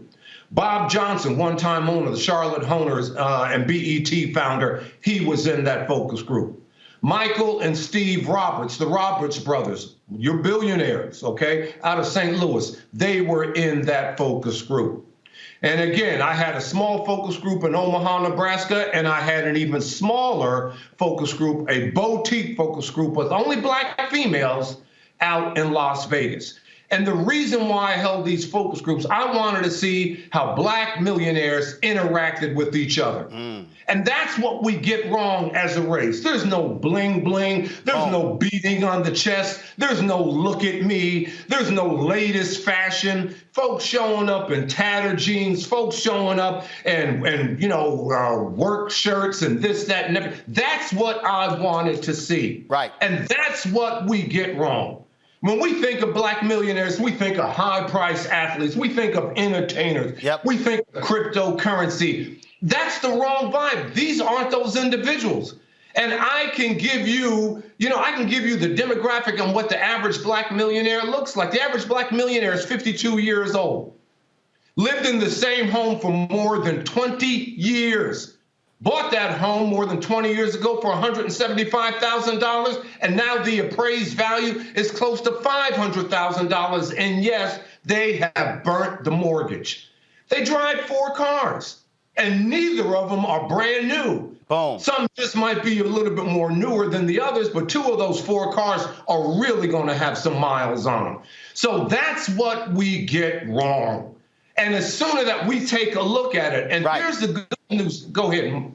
Well, the reason, first of all, you're on point, and the reason that I also wanted this, because I was watching this video, and it was the brother. He was described as being rich, and another brother, working man. And they were having this conversation, and the rich brother was telling this brother, you ain't a real man until you paying 100% of the bills. And I was like, this is the stupidest shit I've ever heard in my life. And the reason it pissed me off, it was stupid, because we got folk who are walking around with egos. We got men who are saying that. We got women who believe that. And I'll say the common denominator, if anybody's walking around saying that, those are likely people who don't know any wealthy people whatsoever.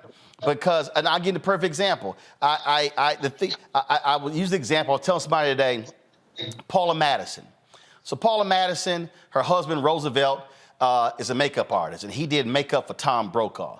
Well, Paula and Roosevelt sat down, and they said, all right, out of the both of us, you, Paula, have the greatest opportunity to make the most amount of money over the next 20 years. So Roosevelt said, no matter what I'm doing, if your job moves you somewhere else, we going. Now, what happens? She goes from being news director at a television station in Houston to become the news director at WNBC in New York. She then becomes the general manager at WNBC, leaves WNBC to go to the general manager at KNBC, becomes head of diversity for General Electric, then of course gets on the board, retires at like 57, 58, was a multi-millionaire beforehand, and her and her family, they used to own the LA Sparks, they own the Africa Channel, and so she's got multiple millions.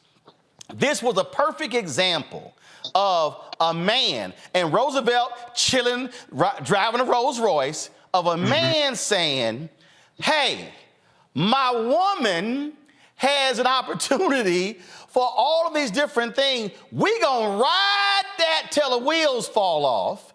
She ain't sitting here tripping like I'm the boss, I'm making the most money, I make all decisions. He not tripping. They said, we gonna do this thing together. And so here they are. Paula just turned 70. Hell, they've been sitting on millions for the past 15 plus years, but they made a millionaire decision. They wasn't tripping on ego over who made the most money.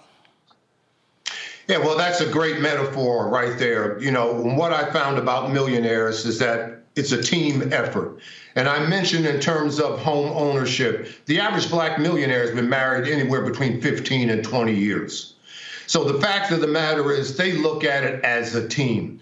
All right, so you look at me. I've been married close to 50 years, and me and my wife, we were seniors in college when we got married. We got married by a justice of the peace, but we had one thing in mind. We wanted to do a little bit better than our families.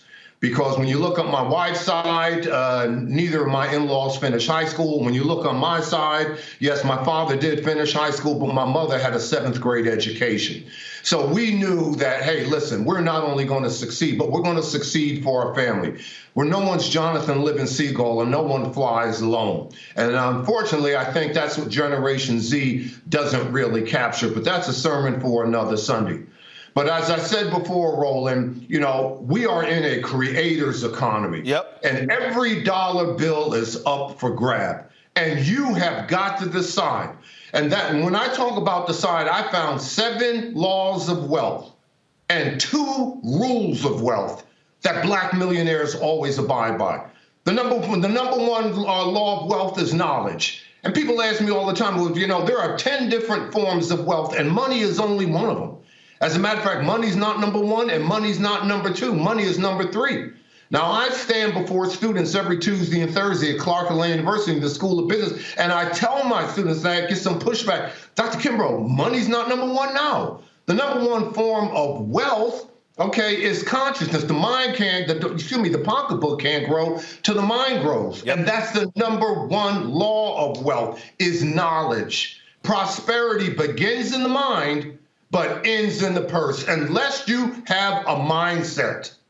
Unless you're going to be an active participant in your wealth creation. Now, before you ask me that question, thanks to data analytics and the Federal Reserve, they came up with a new category for millionaires, and it's called micro-millionaires. And what is a micro-millionaire?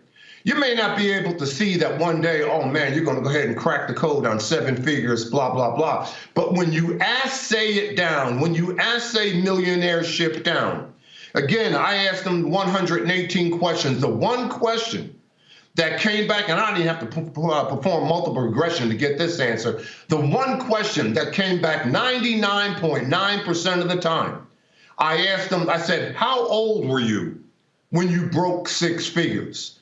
And 99.9% of the time, they said by age 30.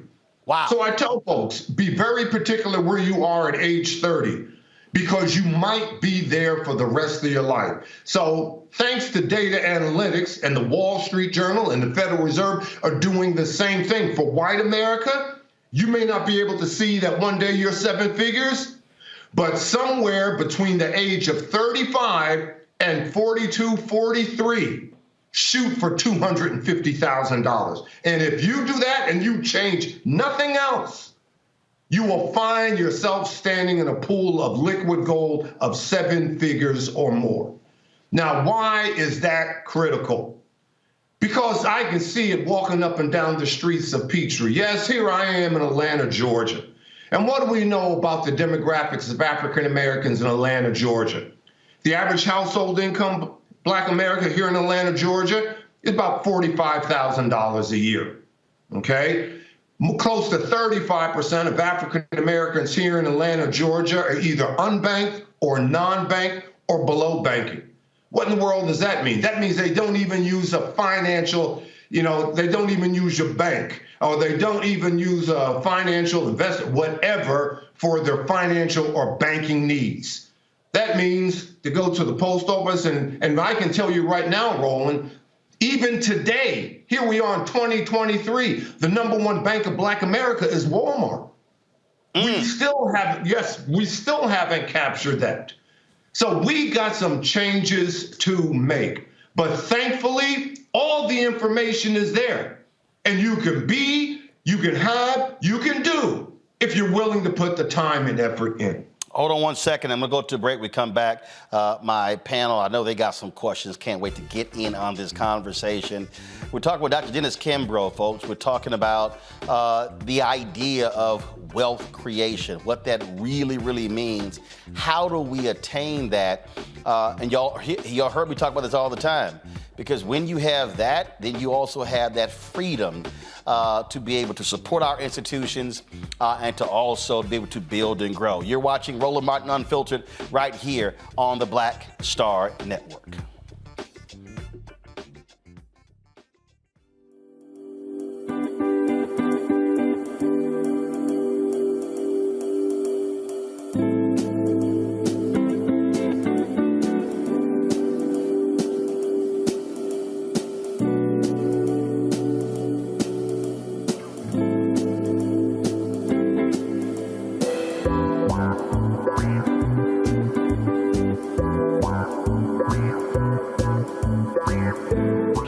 On the streets, a horrific scene, a white nationalist rally that descended into deadly violence. White people are losing their damn minds. as an angry pro-Trump mob storms the U.S. Capitol. We've seen We're about to see the rise of what I call white minority resistance. We have seen white folks in this country who simply cannot tolerate black folks voting. I think what we're seeing is the inevitable result of violent denial. This is part of American history. Every time that people of color have made progress, whether real or symbolic, there has been what Carol Anderson at Emory University calls white rage as a backlash. This is the rise of the Proud Boys and the Boogaloo Boys. America, there's going to be more of this. Here's all the Proud Boys, guys. This country is getting increasingly racist in its behaviors and its attitudes because of the fear of white people. The fear that they're taking our jobs, they're taking our resources, they're taking our women. This is white fear.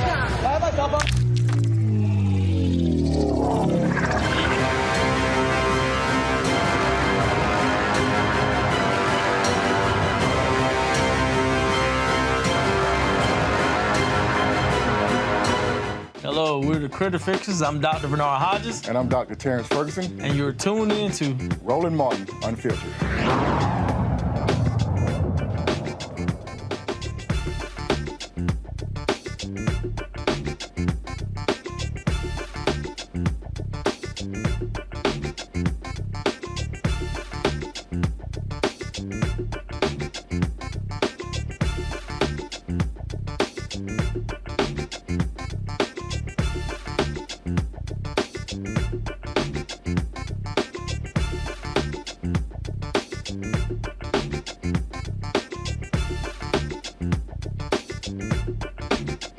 All right, folks, welcome back to Roland Martin Unfiltered. We're talking about our segment called Where's Our Money? We're talking with Dr. Dennis Kimbro, author, professor. Books include The Wealth Choice and Think and Grow Rich, a black choice among them.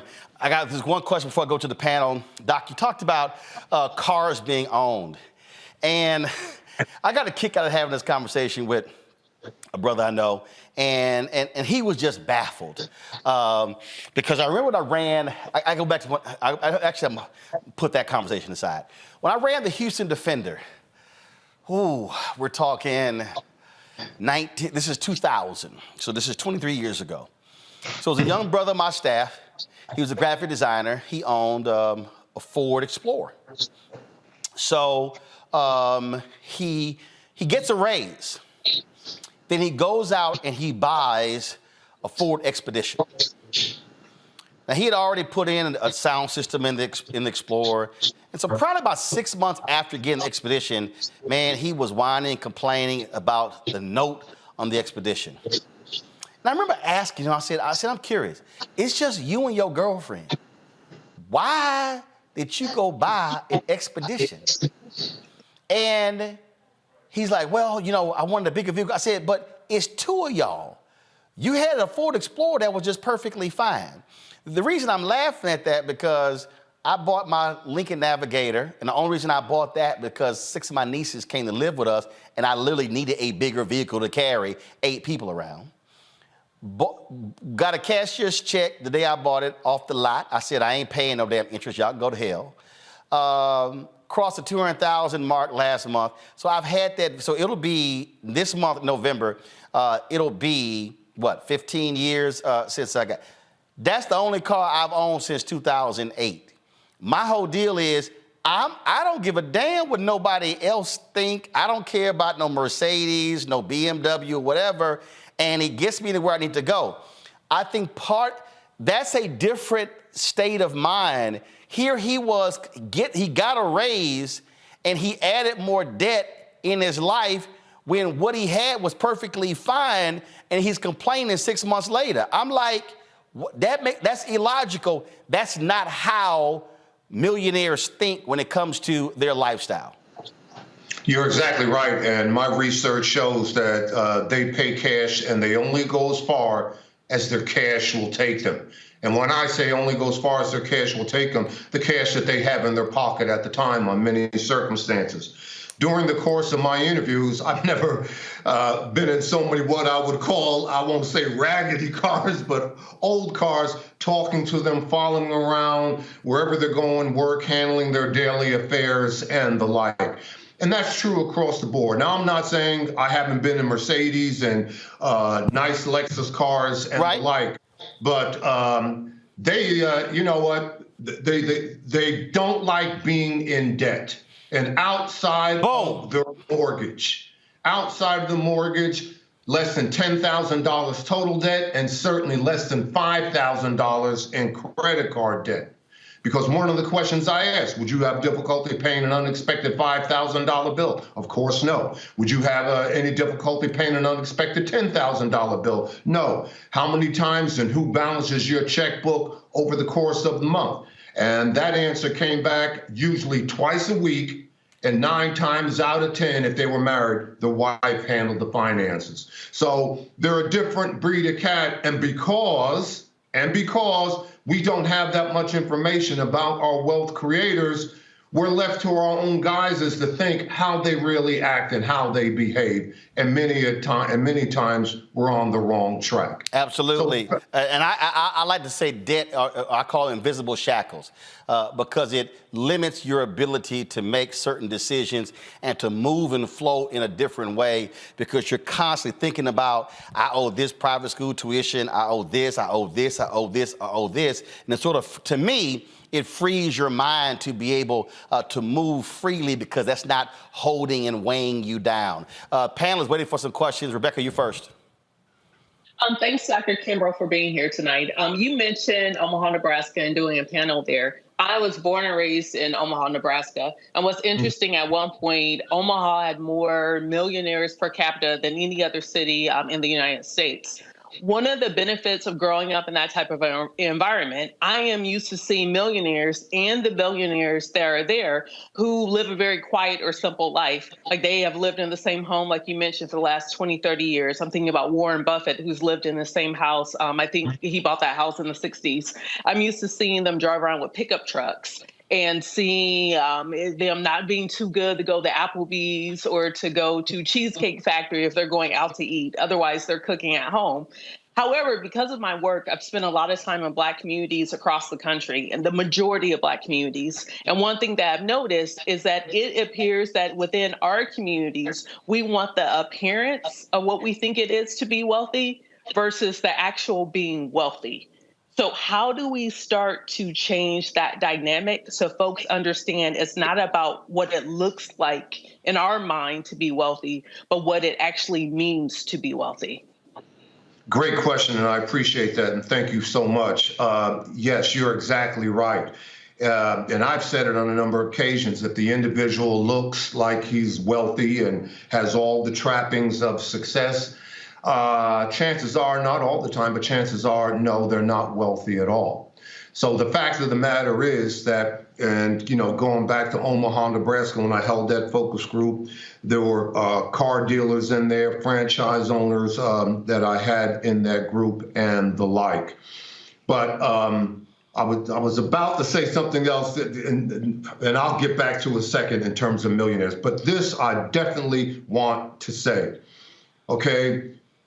Because we think of millionaires as when we see rap stars, and we're looking at entertainers, and we're looking at individuals who we think got it going on and the like. The average Black millionaire has a stealth mindset, completely, totally under the radar. Now, I'm not saying they don't get out there and have a good time, but when they do have a good time, they're around their peer group. Now, you ask the question, what causes that?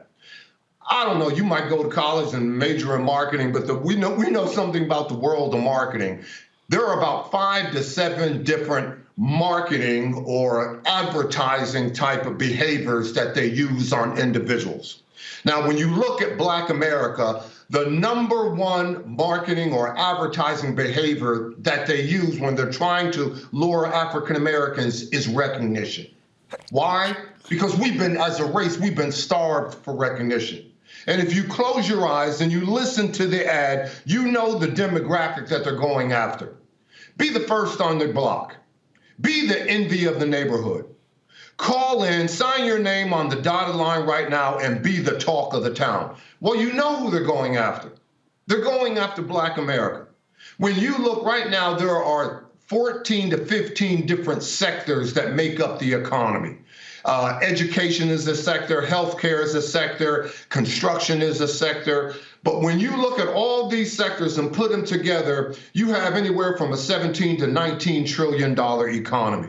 When you look at beauty, and when you look at beauty, health, and beauty aids in that sector, that's about a $700 billion health and beauty. It's about a $700 billion sector.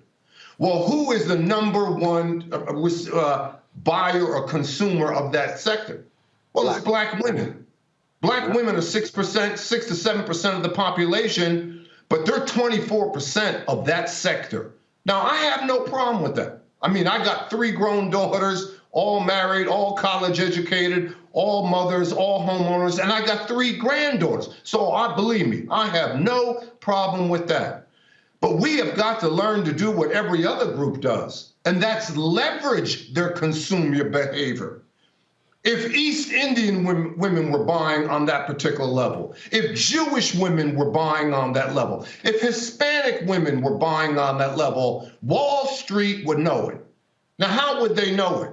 Well, I told you I teach at Clark Atlanta. So if we are number one in the beauty industry, a $700 billion industry, and we have some black hair care and black cosmetic companies and blah, blah, blah, well, they get less than 1% of the total. But if we are 6%, 7% of that industry, or 24% in terms of consumer behavior, wouldn't you expect to see some Revlon scholars in my class? Wouldn't you expect to see some of the young ladies in my business seminar class on full ride L'Oreal scholarship? Every other group does that.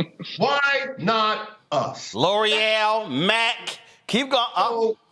You know, there's a carrot at the end of the stick, and they're reeling the carrot in based on our consumer behavior, because the buying emotion is recognition. Boom. You know what? There's a book out there, Paco Underhill, Why People Buy. I bring in books all the time to my students. I said, all right, so your marketing concentration, you got to buy this book. And what is the book? It's called The Go-Getter, or it's called Hit the Sweet Spot. All right, here I am. I teach at Clark Atlanta, only 4 miles from Coca-Cola. You go up on the 10th floor of Coca-Cola, where all the executive vice presidents are, and you look in every office, and you'll see that book, Hit the Sweet Spot. Why? It's all about buying emotion. And the same thing occurs in terms of our consumer behavior. Now, you may not want to be an entrepreneur. You may know how to own a side hustle, whatever. But one aspect you cannot escape, and that's consumer behavior. Boom. Your credit score. So when it comes to you buying and your credit score, don't think of yourself as a consumer. Think of yourself as an investor. As an investor, look at your credit score as an investor. Why? Because the rich always pay less for their items and accessory. So you go into Best Buy, you go there and you see a flat screen and they got, the nameplate, what the price is on there. Pull them aside. I'm paying cash. What's the cash price? If they don't have a cash, if you did have a cash price, what would it be? What type of discount can I get? Why? Because they know, and people know, it's called, in economics, it's called velocity. And Roland, what in the world is velocity? Okay, so I got an 18-year-old granddaughter who's a junior at Savannah State. She's a biology major. And I love her to death. And I try to help my grandkids out if they need a little change and this, that, and everything. But if I gave that child right now, and I said, here you go, here's $100. In terms of velocity, that would have a quick effect on her lifestyle. But as her grandfather, and in terms of generational wealth, I got to school this child. So 10, 15, 20 years from now, if I gave her $1,000, it would have no effect on her bearing a lifestyle at all. Why? Because right now, her velocity is fast. Look, you're in my global classroom this evening. When it comes to wealth, you want your velocity to be slow. Scott! You don't want it to have a huge impact on your life. And now, why do I say that, Roland? because more than 1/2 of my race, as soon as we get up in the morning, we got one goal and one goal only: to get through this day by any means necessary. Right. They are in complete survival mode. And we have got to change that behavior from a poverty mindset right to a wealth generation mindset. Scott? Yeah. Hey, Doc. Love your research. Quick question for you. Of your research of those Black millionaires, right? How many inherited their wealth? How many gained it through real estate or entrepreneurship or multiple streams of income? And how many lost their millions and were able to generate it back? I know that's a multi-faceted. Thank you. Yeah, that is a great question. That is a good. How many lost it and generated? But I don't have a number. But yes, I know during my research. Here's the thing. All right, so I asked them 118 questions, surveyed more than 1,000, simply because I wanted the data to be valid and I wanted it to be reliable. Number two, I told you I had the focus groups. But number three, I had more than 60 face-to-face interviews. And when I set out, I didn't want any athletes and I didn't want any entertainers. Not because I had anything against athletes or entertainers, but we were overrepresented in that area. We knew information regarding those two demographics. I wanted folks that flew under the radar, that we didn't know, we didn't hear their stories and the like. Folks who didn't bounce or catch anything. But obviously there were some individuals I had to interview. I had to interview Steve Harvey.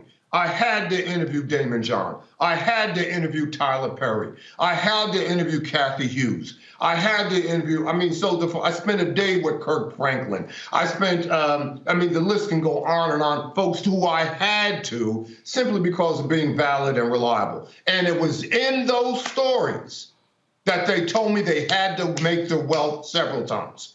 Case in point, Kirk Franklin, okay? Case in point, although I didn't interview Usher, his mother, Janetta Patton, came to my class and spoke to my students. So she told me, the stories about that. These are folks who made, to answer your question, who made their earnings over and over again.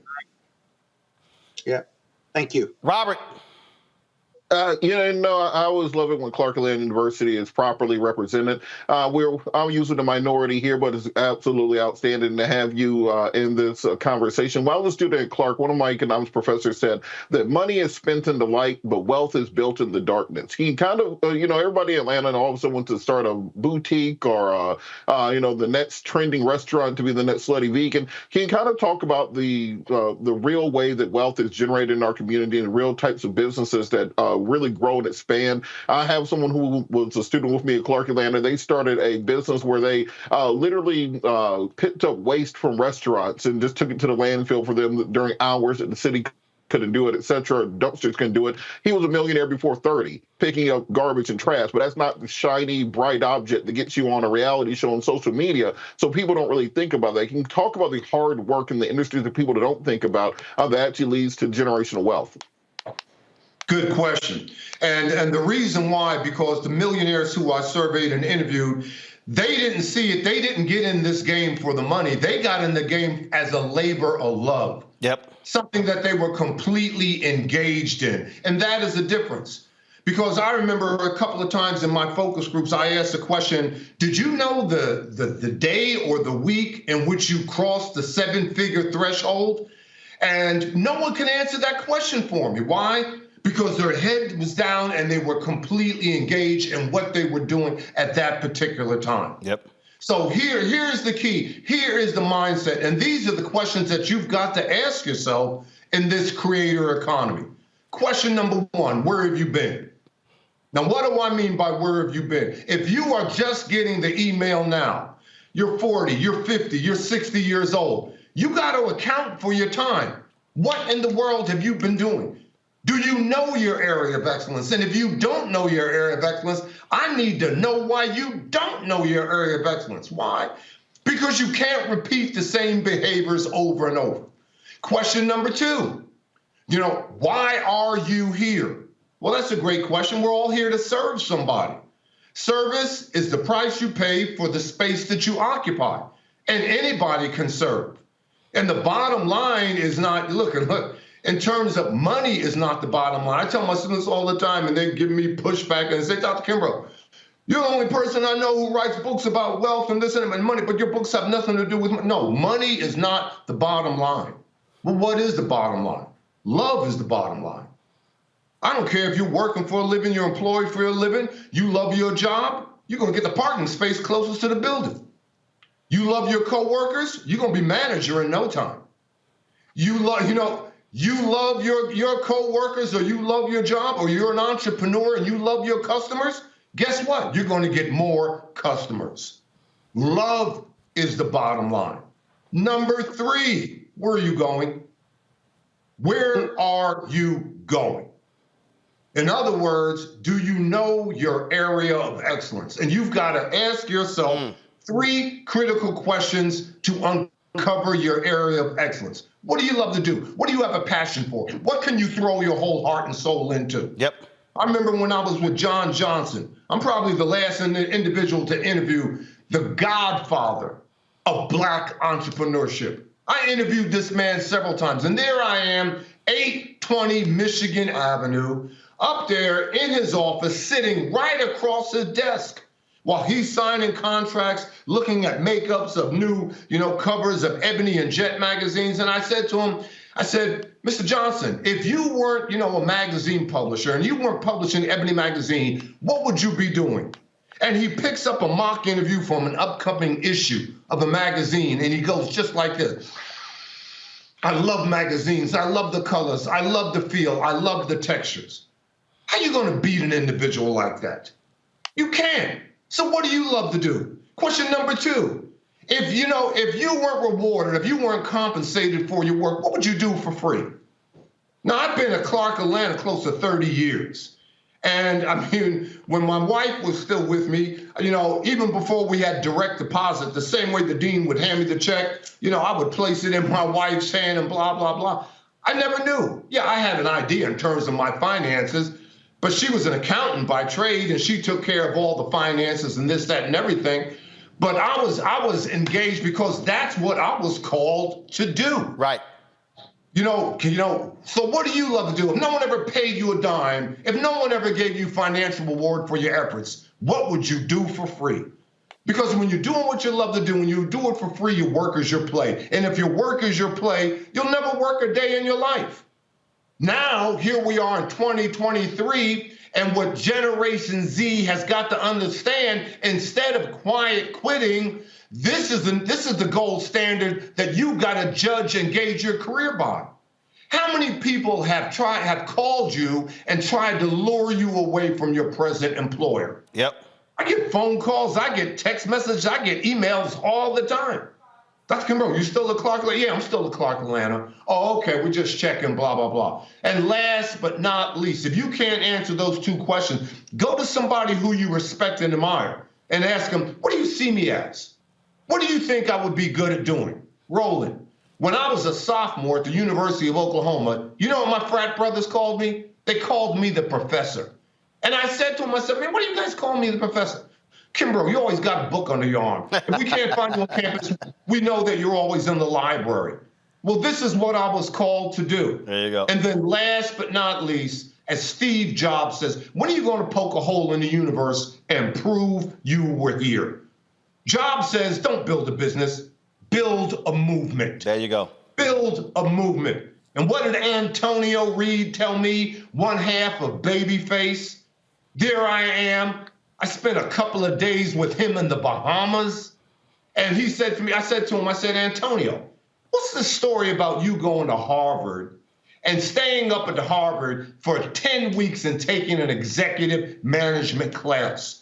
I said, if you and Babyface lived 5 lifetimes, you wouldn't spend all the money that you've earned over those 5 lifetimes. He said, well, the reason why I went up to Harvard is because everybody wants to get into the entertainment field, the music business, but number one, it is a business.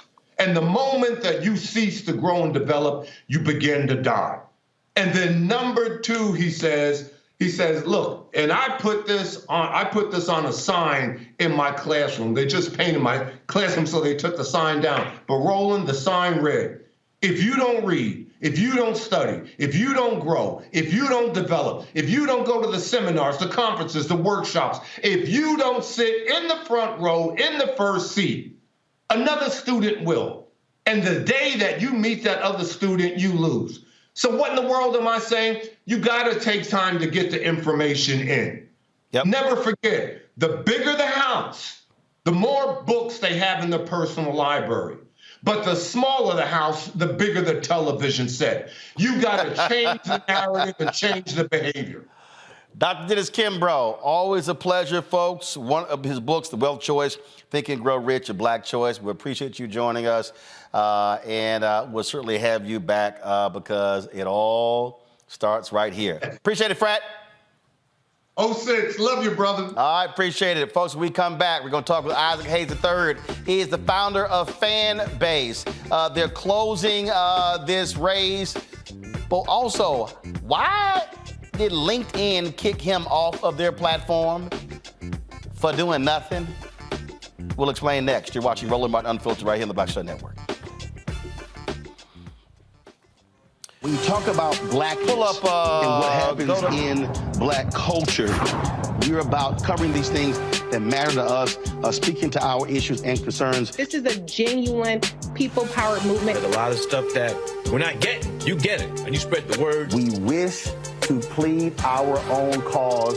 Too long have others spoken for us. We cannot tell our own story if we can't pay for it. This is about covering us. Invest in black-owned media. Your dollars matter. We don't have to keep asking them to cover our stuff. So please support us in what we do, folks. We want to hit 2,000 people, $50 this month, raise $100,000. We're behind 100,000, so we want to hit that. Y'all money makes this possible. Checks and money orders go to P.O. Box 57196, Washington, D.C. 20037-0196. The Cash App is $RM Unfiltered. PayPal is R Martin Unfiltered. Venmo is RM Unfiltered. Zelle is Roland at RolandSMartin.com. Hi, I'm Dr. Jackie Hood Martin, and I have a question for you. Ever feel as if your life is teetering and the weight and pressure of the world is consistently on your shoulders? Well, let me tell you, living a balanced life isn't easy. Join me each Tuesday on Black Star Network for A Balanced Life with Dr. Jackie. We'll laugh together, cry together, pull ourselves together, and cheer each other on. So join me for new shows each Tuesday on Black Star Network, A Balanced Life with Dr. Jackie.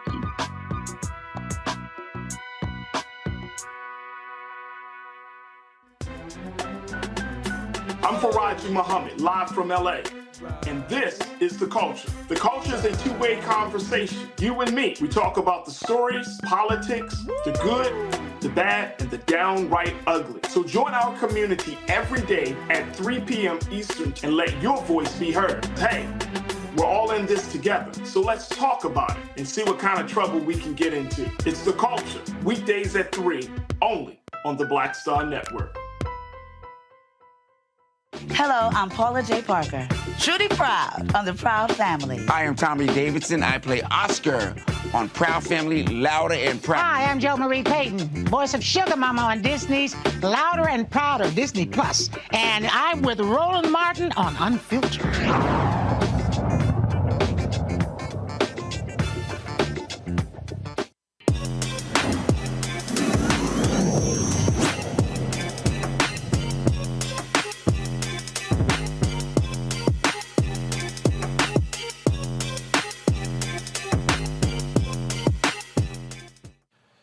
Massive amounts of wealth has been generated in the past decade or so in the technology area. Isaac Hayes III, the founder of Fanbase out of Atlanta, joins us right now. They are in the final stages of their raise to close out this period. But before I get to that, I got to ask him this here. I saw you post this. The folks at LinkedIn have booted you from their platform for what? I'm back. I actually got back. Yeah. Really? Yeah. Okay, what happened? The app went viral. Roland, come on. The app went viral.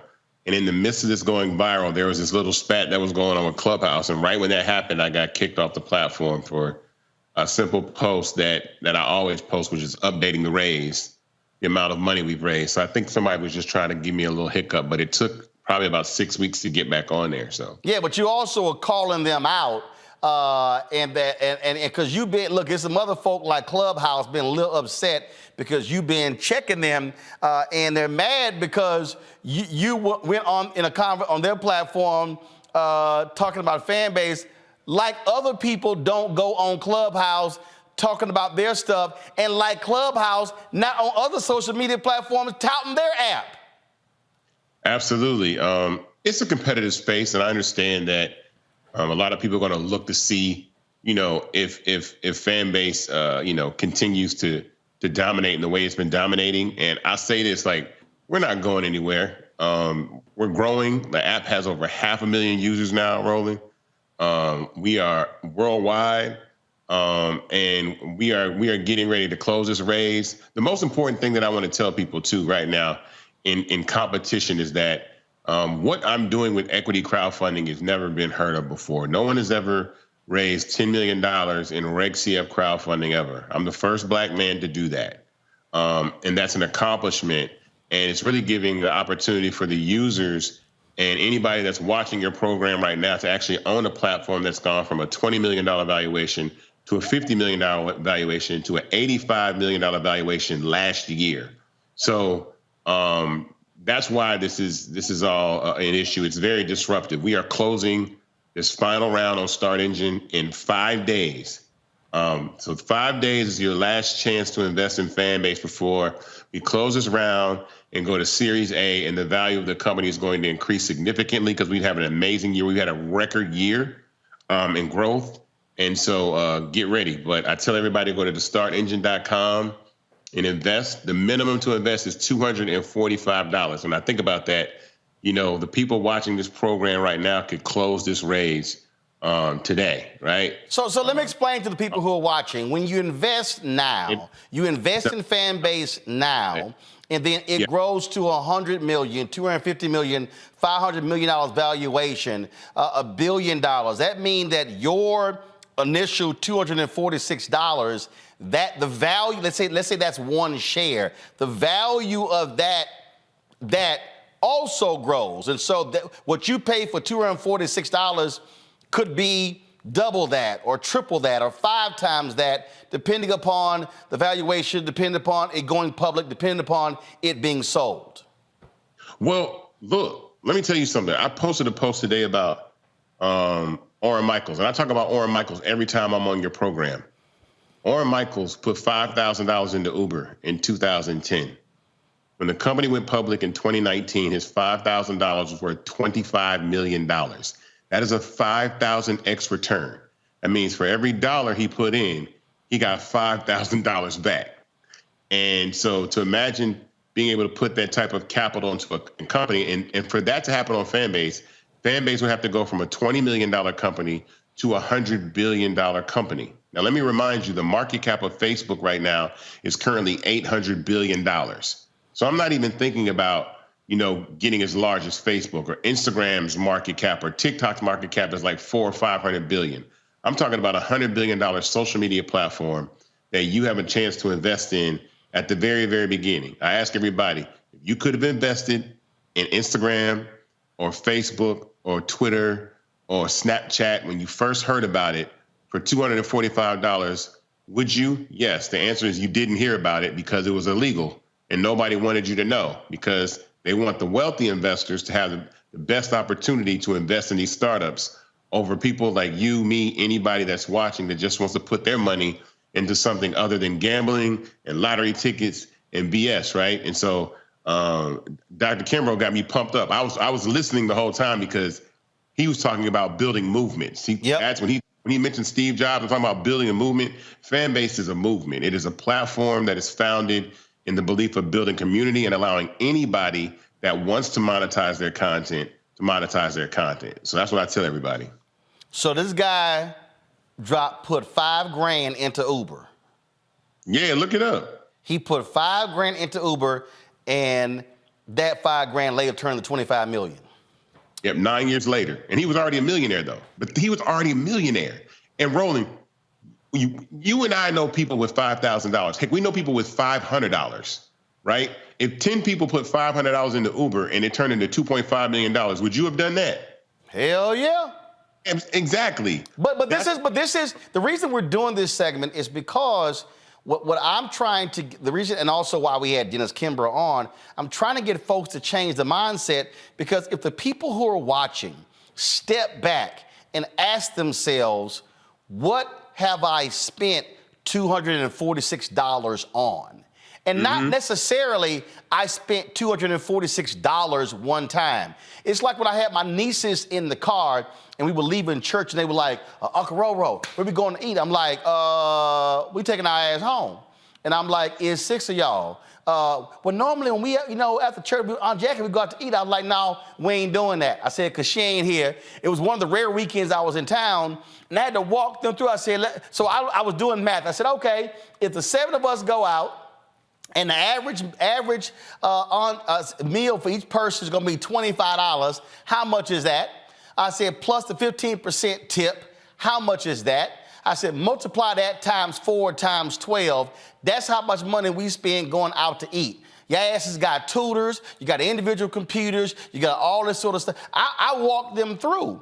And I think for a lot of us, we don't step back and say, but wait a minute. If I spent $50 on five different times eating, that's the $246 you talking about for a fan base. Absolutely. And more than that, there are users that have used Fanbase since its inception and have already made their money back by using the app. They've already made, there's one user that has invested in Fanbase, but has already made $10,000 in revenue from monetizing their content. They put $245 in, but they've made $10,000 by simply using the app. And they still own it. So if anything, that investment still grows, so they're making money twice. Yeah, because they're making money on the front end, and then their equity is growing on the back end. Rebecca, question? Thanks so much for being here again tonight. I just got the email the other day that you're looking for your investors to approve authorization to increase future Class B shares for the common stock. Are you looking to go into like a 4th round of investment? Yes. So that share increase is so that so many people want to invest in this final round that we actually have to increase the share amount to accept the dollars for this final round. And so we're about to go ahead and make that approval. But yes, Series A is next. For companies to scale like Fanbase, we need to raise tens of millions of dollars, hundreds of millions of dollars to scale these companies. Take for instance Clubhouse, and I think that's an example. Clubhouse raised $300 million. Like, think about that app, or Patreon is another platform. They're not even a household name. They've raised $300 million and are valued at $3 billion, right? And so Fanbase has combined all of these tools and these sets with monetization, and then the ability for people to invest. And right now, once we complete this raise, the total amount of money that I've raised will be $10 million. So when you think about 350, I was like, do you know what I would do with $350 million? Like, we're making the most happen with the least over at this company in a way that is remarkable. And it always goes out to the tech team. I have to shout out Ramiro and the development team, because, we're taking all these functionalities and then in real time watching all these other companies copy what we do.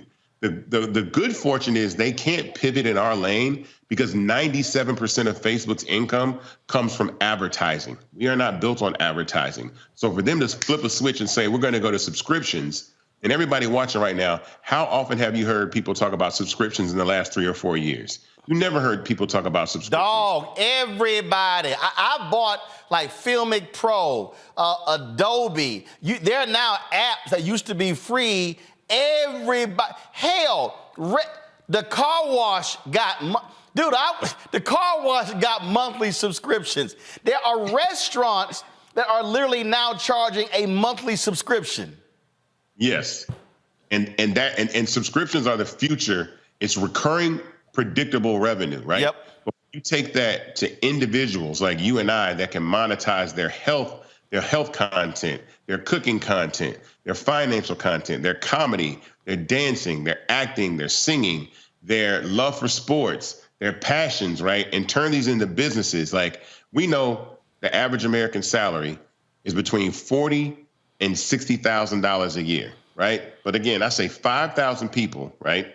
5,000 people paying you $2.50 a month is $12,500 a month. That's $150,000 a year.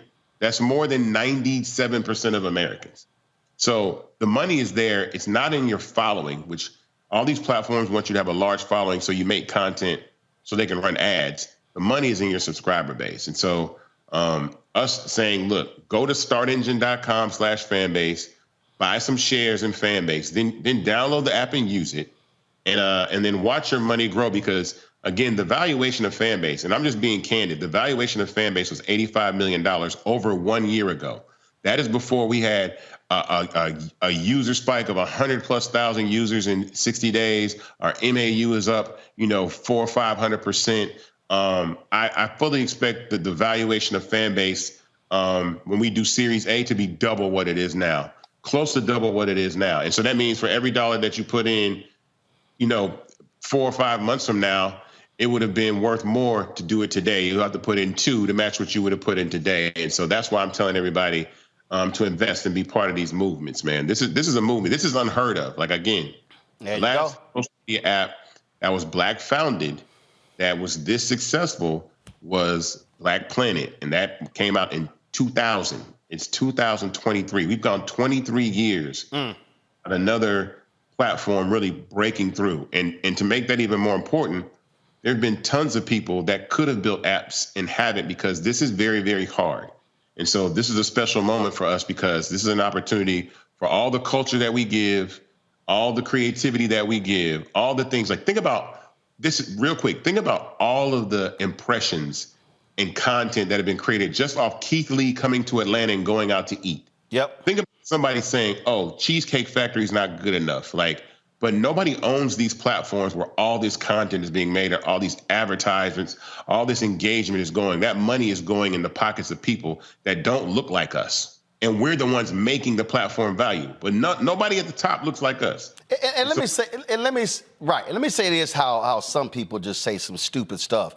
Like this sports actuary filter just said on our YouTube chat. He goes, Roland, what you're doing is not fair. Hindsight is 20/20. For each success story similar to Facebook or Uber, there are 1,000 in which the investors never received a penny of their investment. Well, guess what? It's a whole bunch of y'all who spend money every damn day buying Nike, Adidas, Puma, and you making them rich, and all you doing is walking around talking about you got the latest pair of Air Jordans and LeBrons. It's a whole bunch of us walking around every day touting our BMWs and Mercedes, and we making them rich, and all you do is have high-ass interest. So that's a dumb-ass comment to make, because part of the problem right here is everything is a risk. It's all a risk. And a bunch of folk take their ass to casinos every damn day, or they go into the convenience store and buy a damn lottery ticket. And you know what that is? It's a damn risk. And so, the likelihood of you earning anything back is null and void. And so I don't give a damn what you got to say, sports actuary. It's real fair, because Black people have got to start teaching Black people to invest in ourselves, invest in things like Fanbase, so we're not constantly being consumers and we actually own something. Isaac, final comment. Let me respond to that comment, right? Think about this. Number one, when there's limited risk when you do equity crowdfunding, meaning no one's telling you to put your pension or your life savings, right? These are small investments. Now, you can invest up to $100,000 at one time in a round, right? That's the max. The minimum is $245.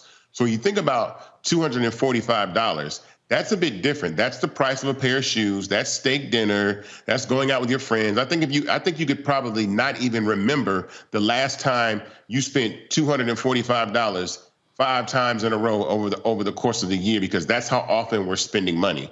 And so here's something else. By buying Nike or by buying lottery tickets, you can't increase the value of your winnings at all. You can't increase the value of your shoes by wearing your shoes.